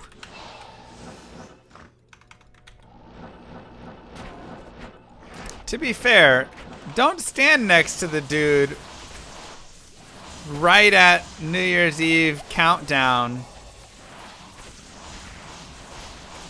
That's my assumption, is it's 12 o'clock.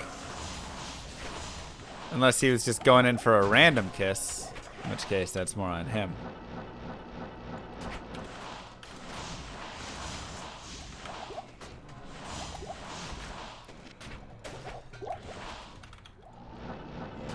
How can I say that? I'm just saying, most people kiss each other right at the strike of the clock during New Year's. So if you don't want somebody to think that they're gonna kiss you, don't stand next to them. Your presence honors me. Blaming the victim. It's just, I mean, I'm just saying, that's not, it doesn't make it, I mean, it just ends up in a weird spot, you know, for both of them. Wow. But it might have not been that time and the dude was just going for it, or maybe before it happened, she said, hey, we're not kissing at the drop of the ball or whatever. You know. That's what married life looks like? Oh. Yep. Mr. Llama 2020. If you don't want me to kiss you, don't stand next to me. I am overburdened.